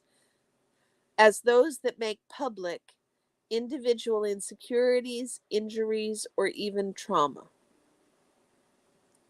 Nora, for instance, explained how her followers lauded her for sharing her mental health challenges, including an autism diagnosis. Avery, meanwhile, decided to launch a social media account to share my daily struggles as a student in the medical field and hopefully connect with other people going through similar challenges. Other participants attributed metric growth spurts to their growing willingness to broadcast more intimate, even painful elements of their lives with audiences. Raja thus explained how she openly discussed her childhood experience of losing her mother. She credited the disclosure with helping her connect with other young women while crucially noting that it paralleled experiences of getting more traction and more attention. For some of our participants, especially young cisgendered women, the demand for personal vulnerability was bound up with expectations for normative self-presentations. Eliza, for instance, recounted how images of the physical self were more likely to elicit likes, clicks, and comments. She thus recalled how the first generation of bloggers, spanning roughly 2005 to 2013, did not necessarily foreground their own likenesses in their blog content. The rise of Instagram, Eliza noted, changed the conventions such that audiences started demanding access to blogger come influencers' personal lives. In her words, you have to show yourself 24 hours a day on social media. That's what generates the most revenue and the most engagement. Unfortunately, Eliza added, some followers attribute those posts to narcissism rather than accountability to other audience members. People respond like, she's doing another makeup tutorial showing her face. She must be obsessed with how she looks. Nora, meanwhile, explained how some reflections on her autism diagnosis sparked accusations that she was lying to elicit attention. In other cases, critics replied to her comment with slurs for mental illness. As these examples make clear, sharing one's personal vulnerabilities was an often slippery slope. It played to the tune of social media visibility logics, but such engagement could also include negative or harmful expressions. In the next section, we explore how often expressions of hate and harassment targeted influencers' perceived social identities. For now, it seems useful to foreground another vector of personal vulnerability, namely a shared sense of apprehension about speaking out.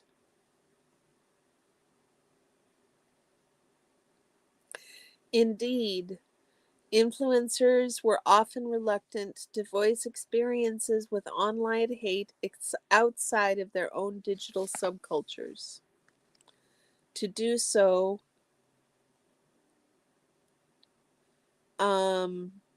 yeah,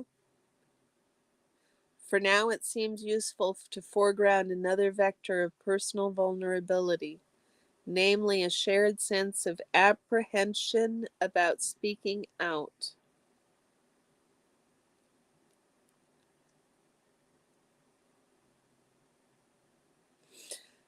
Indeed, influencers were often reluctant to voice experiences. Look at what we've got, you guys.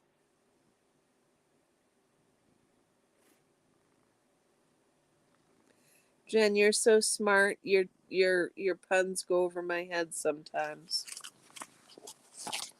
Look at what we've got, y'all. Look at. There he is. There he is. We get a visit from the soda cat. Look at you. come to say hi. It's time for our first Minnesota goodbye, y'all.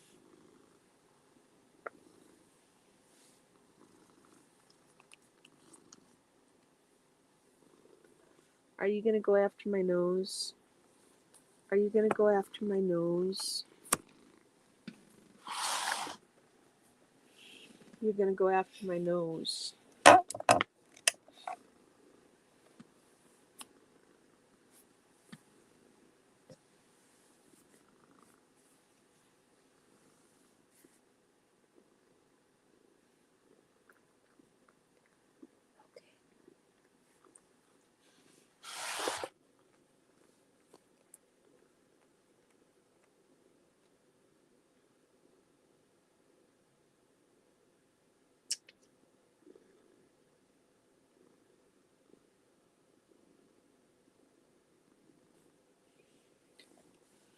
You're just being a sweetie today. Yeah. Okay, guys, I think that's about all I can read. Cricket, yeah, I think a lot of it is reflected. Indeed, a cat break. It's definitely past time for our first Minnesota goodbye, y'all. Yeah, yeah, Cricket, I'm afraid. I'm afraid of speaking out. I'm always afraid when I come on here and speak my mind. And you guys help, you make a difference. But there is always the outside idea of somebody watching it and getting pissed and doing what happened to brain fog.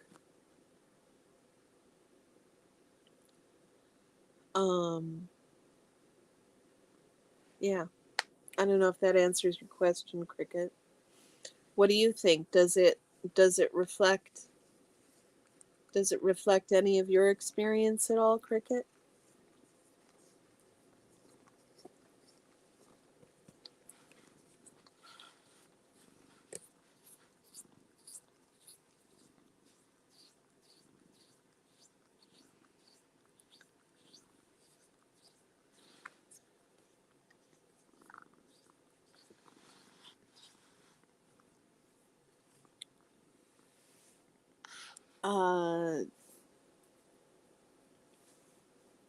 DOA put brain fog on blast yesterday morning and she's quit.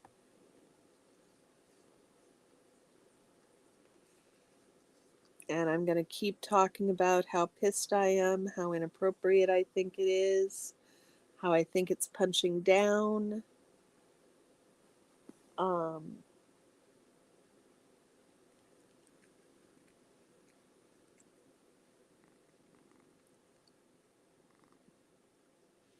Yeah. The sound of a sandpaper tongue. Exactly, Chica. Yes, Jen, it's very upsetting. I spent most of it yesterday quite angry. And I have felt very much in fear of speaking out over the last few days. Um, I have perceived threats if I don't fall in line appropriately. And I have not heard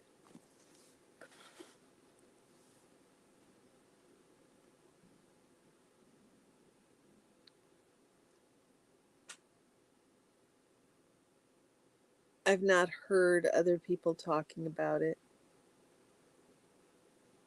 on YouTube.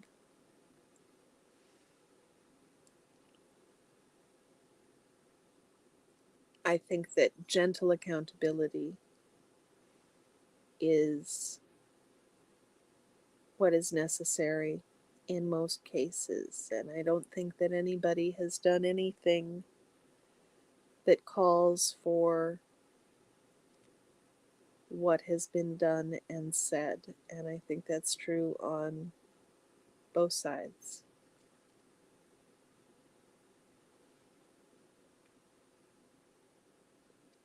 You don't have to be on Discord. This all played out right on YouTube, Jen. It's been unpleasant, but I can fill you in if you really want. We don't need to rehash that. We don't need to rehash that here for everybody.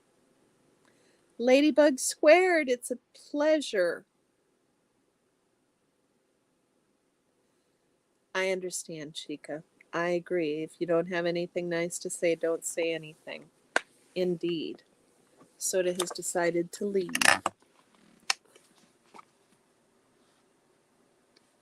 It's good to see you, Ladybug Squared. Have we seen you in here before? I'm sorry if you have, if we have. Or rather, if you have been in here before and I'm just forgetting. I don't always have the best memory for names.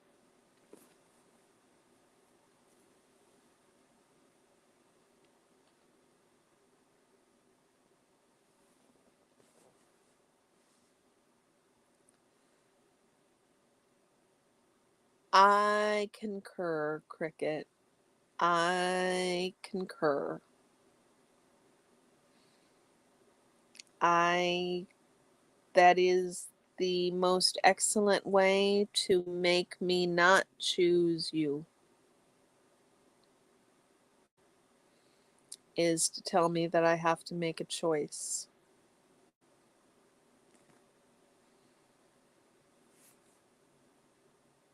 High school was easier, Chica. High school was easier. Thank you, Ladybug Squared. That's very nice of you. I'm glad to see you again, and I'm sorry I didn't recognize your name. I'll try to do better next time. We were just saying our first Minnesota goodbye. If you've been here to the corner joint a few times, you understand that we have Minnesota goodbyes. One of these days soon, I will have emojis for everybody with a Minnesota goodbye on it. My child is texting. Excuse me for just one moment.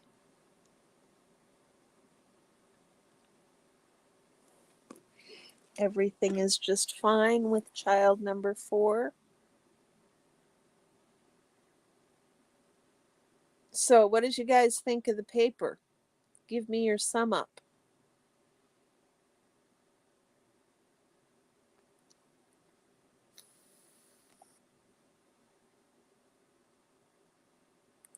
Farm kids are probably nicer than the snobby kid anyhow, Cricket. Big Chief, how are you doing? How are you doing? It's nice to see you in. See, guys, it never fails. I start saying the Minnesota goodbyes and people show up. It is the funniest thing ever. It is the funniest thing ever. Big Chief, we have been talking about parasocial relationships and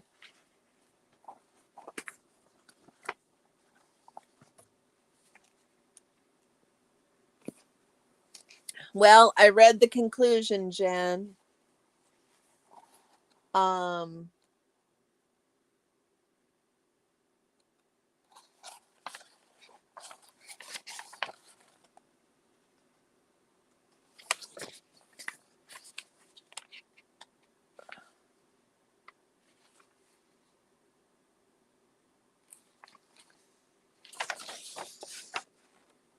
So they talk about social vulnerabilities and identity-based hate and harassment.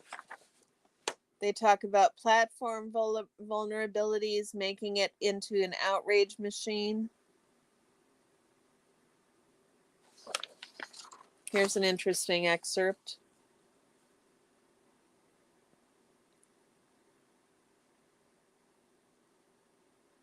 Recounting the advice she offered to her teen son about his own YouTube channel. Let's see. Heather suggested that an onslaught of criticism could be read as a sign that an influencer had made it. Recounting the advice she offered to her teen son about his own YouTube channel, Heather shared, "People are gonna write mean things to you. That means you made it. Do not let it get to you. Keep posting." Not only does Heather's comment speak to the contemporary ethos of resilience, but crucially, it relies on animosity as a professional benchmark. During our interview, Heather supplied another anecdote that brought the fraught dynamics of platform visibility into sharp relief. She described how two women in her content creator network, one black, one white, created similar videos for a sponsored page on conservational justice. As Heather recalled, the black creator was getting a lot of hate on her videos. So the collective turned off the comments for the black creator, who responded, "No, don't turn off the comments, because if people don't interact with it, my video doesn't get pushed." She said, quote, "I have to learn how to deal with racist comments," unquote. The notion of videos being pushed speaks to the structuring logic of algorithmic visibility, whereby videos with the highest level of engagement are favored by platforms' algorithmic systems. Some creators even suggested that visibility-based economies impelled platforms to serve content to expressly hostile audiences. As Ashley put it, "The algorithm on any social media platform contributes to the outrage machine." Thready, meanwhile, expressed a sense of frustration with the seeming futility of harassment mitigation available to platform users. As they said of the Twitter reporting process pre-Musk takeover, "I don't think Twitter's going to take any steps to fix negativity, because as far as they're concerned, additional interaction is additional money." In other words, platform companies have little incentive to redress the type of interactions that sustain their business models. You did say ignore the algorithms, Jen. Yes, you did. I have been mostly doing that. I mean, I keep an eye out, but I certainly don't watch my subscriber count day by day, usually. It's an ominous paper, Cricket. If I'd realized how ominous a paper it was, I don't think I would have read it. The whole thing is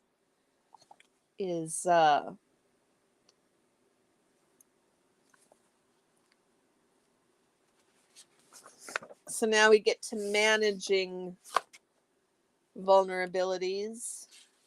Given the harms of incivility, hate, and harassment that circulate in platform contexts, participants deployed various strategies to lessen the impact of these vulnerabilities.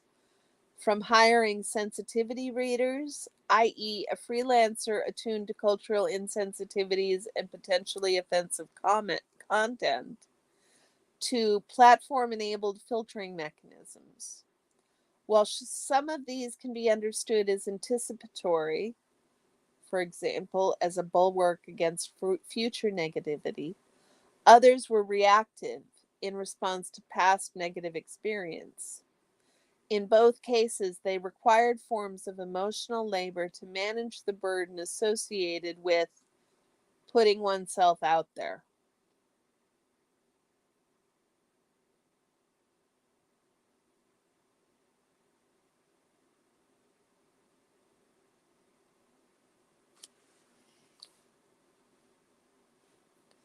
To ward off vulnerabilities, some participants, second Minnesota goodbye. We got to finish this up soon, guys.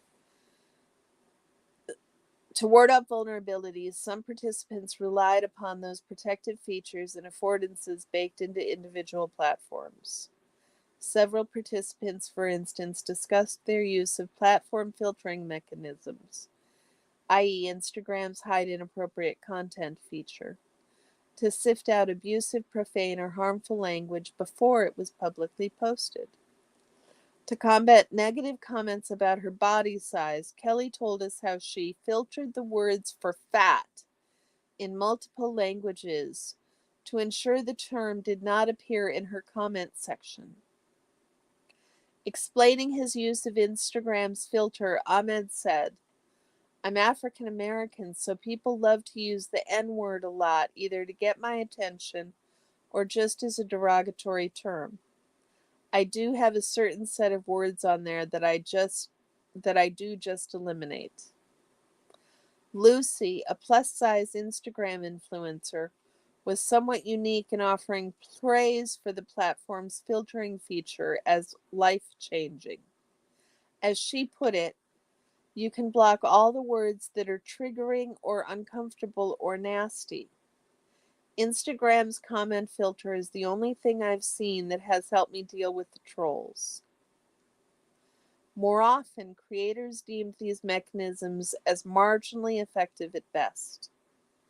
Challenging the level of protection implicit in filters, Raja said, "You might want to block the main words like bitch, fat, skinny, but there are certain words that, when used in context, are really, really damaging." She gave the example of a seemingly neutral phrase, "You think?" No one says "you think" in a positive way. It's always "you think you're so hot, you think you're so smart." In other words, systems designed to mitigate harassment are scarcely fail-proof.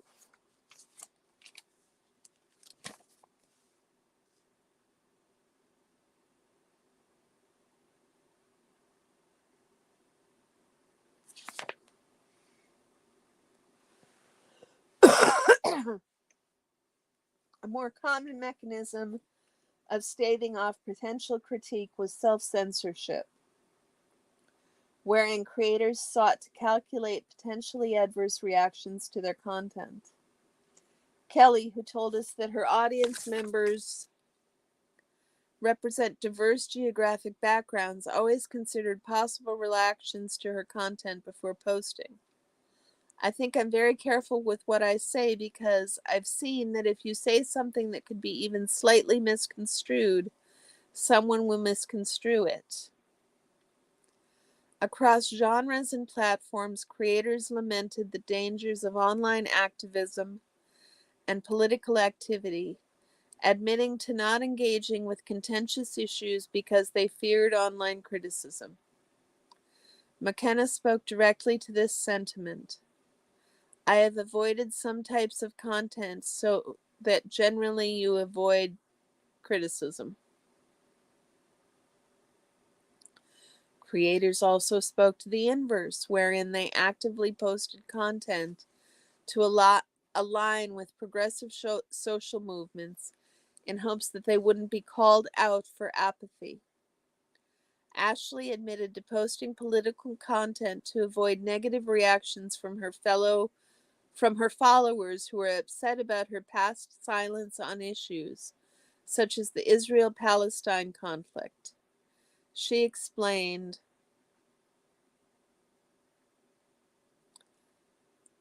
"If there's some sort of socio-political event happening and you just don't feel comfortable with the amount of knowledge that you have to speak on it, or you just don't feel like it's your place to speak on it, you can find yourself in a position where you're essentially bullied into speaking on a position." Chica, hasta mañana.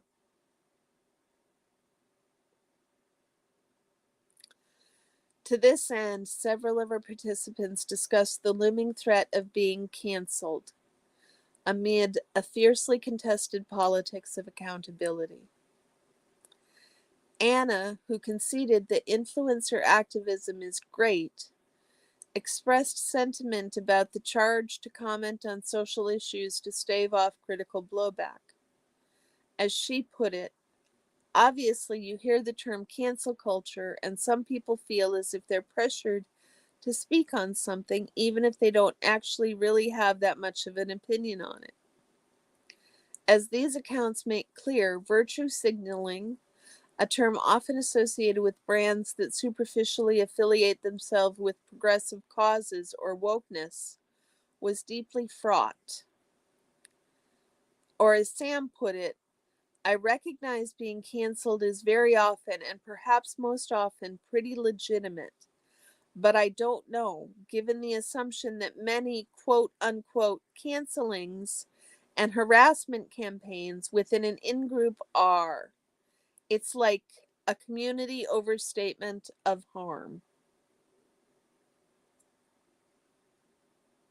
There we go, y'all.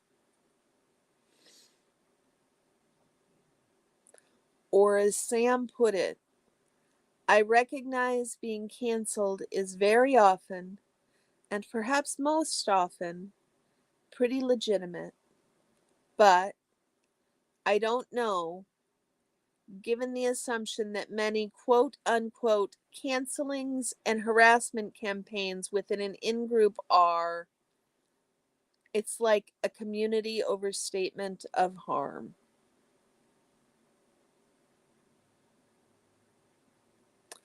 Raja, meanwhile, explained her reliance on a group of tech smart girls who helped to moderate audience comments and remove bad faith actors from her mourning support page. Mourning, as in people have died, mourning. As she explained, we're trying to save space for a sisterhood, so we're trying to keep it in the right demographic, really. Keeping it girls only. Like I said, to keep a safe space. A lot of girls post pictures if they got a spot or something like that. A girls only space, really. Sisterhood. Despite the value of moderators to protect creators from harm, it is important to acknowledge the overwhelmingly unpaid labor required to manage online communication in platform environments. Such labor far too often falls onto marginalized community members.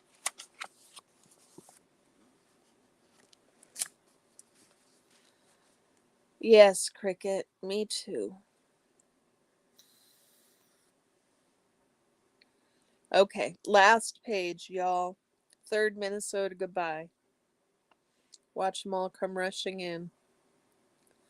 In addition to using anticipatory measures to mitigate risk, creators also deployed various practices to minimize harms post hoc. Some responses were passive, including a commitment to not reading the negative comments. Others, meanwhile, relied upon platform-provided responses, including blocking, flagging, and/or reporting systems. Others, meanwhile, relied upon platform-provided responses, including blocking, flagging, and/or reporting systems.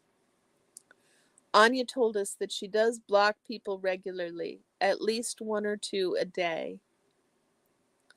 Audrey, meanwhile, relied upon report mechanisms, although antagonistic audiences found workarounds.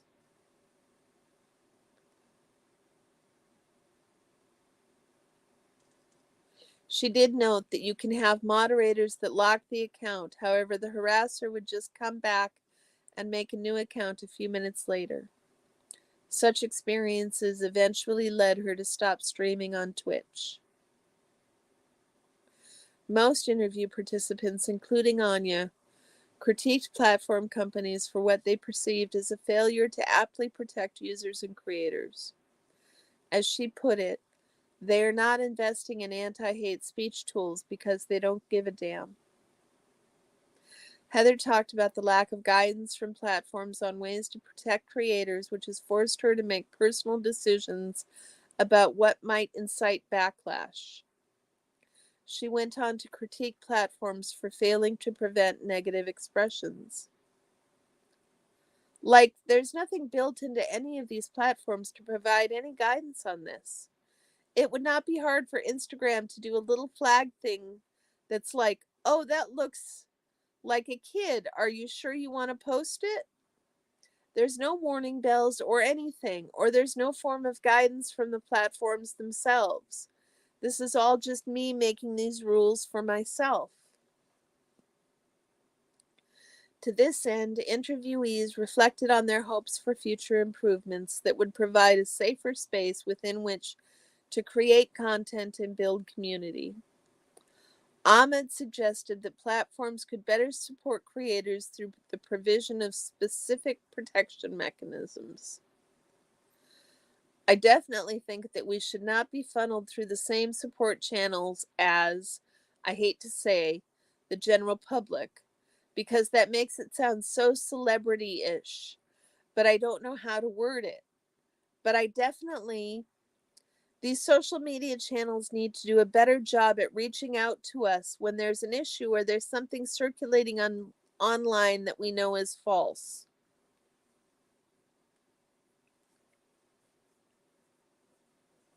It's a good point, Jen.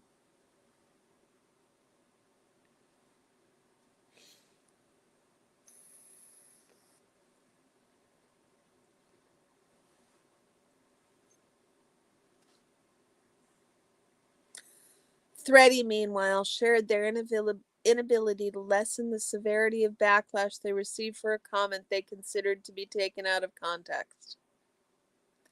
It got out of control, and there was really no way. It felt like everything I was doing was throwing oil on the fire.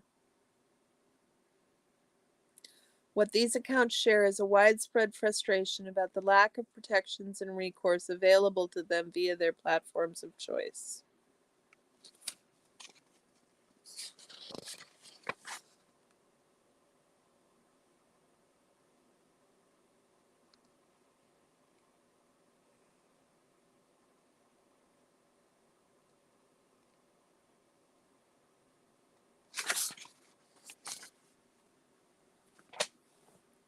It's not exactly what I was looking for, but it's close enough.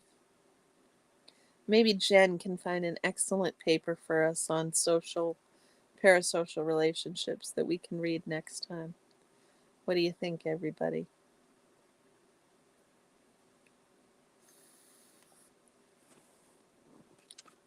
So I don't know if I have much else to say.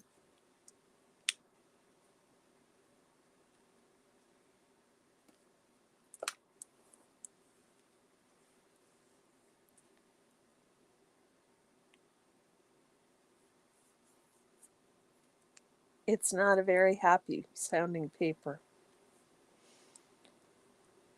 It sounds like we are doing in this community exactly what YouTube. Ah, I have the library access. Damn. You could search and read the abstracts.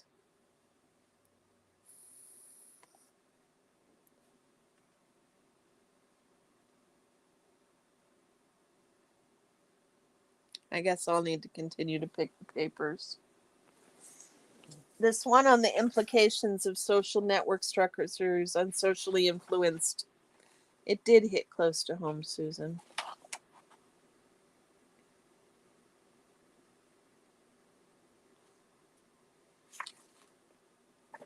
A little bit. A little bit. I wanted to talk a little bit more about how parasocial relationships are not inherently bad. They're not inherently wrong. They're not inherently dangerous. They are a thing that exists and have existed for ages. They're not new. And so, this idea that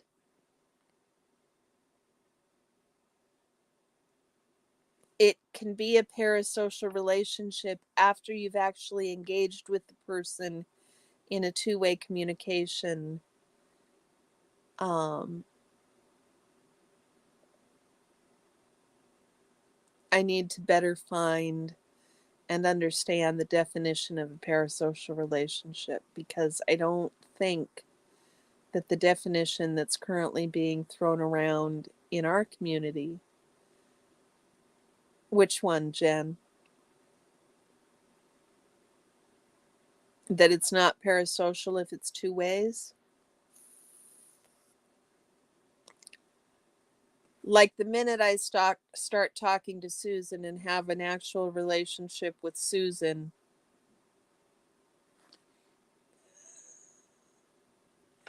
send me a YouTube essay. Not that I can do anything with the YouTube essays right now. Neutral and natural. Exactly. They're not inherently wrong. They're not inherently bad. They're not like this big boogeyman. They are normal. And it's always been done. And it's always happened. And they've always been used for good or ill. Okay, Jen. Okay. So I think this is the fourth Minnesota goodbye, y'all. I know I did them a little close, a little fast today. I'm not feeling intent and consent are key, indeed. And do I believe there are creators out there taking advantage of parasocial relationships? Absolutely. Yes. Yes. Of course there are. There are celebrities out there taking advantage of parasocial relationships. There are politicians taking advantage of parasocial relationships. Celebrities, rich people, monarchy. Pick a thing. They're not inherently flawed relationships. And so, what we need to be careful about is how we treat each other. And I guess that's what I'll end with. Is we need to be careful about how we treat each other. I'll give you guys a second for any last thoughts.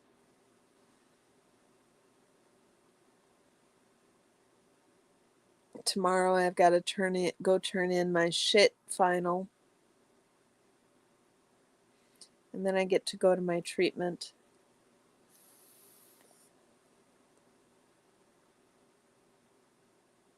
You've been in streams that you love, some you like, and some you don't like very much. But you have found people in each one you truly care about. Yeah. And a parasocial relationship, like the relationship between Susan and Jen, is not a parasocial relationship. That's just a social relationship. You're welcome, Jen. Thanks for coming. I hope it was helpful or interesting at some level. I hope I didn't open my mouth and blab too much. And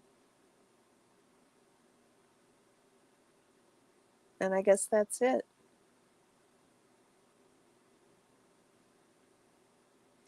For the moment, I'm still here. I don't plan on going anywhere. If I do end up doing anything, it will be to end my relationship with SPTV and take myself off of the list. But I still haven't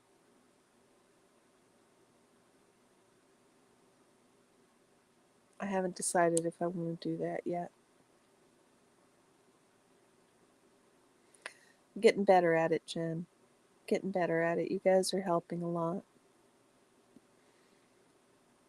I need to remember, if it ever gets to the point of all the negative that people say about me, I need to remember all this positive and make the positive what sticks out. So with that, I will say goodnight, y'all.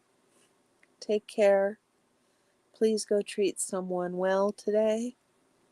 Tell them you love them. Tell the people you care about you love them. And go be kind. Have a good one.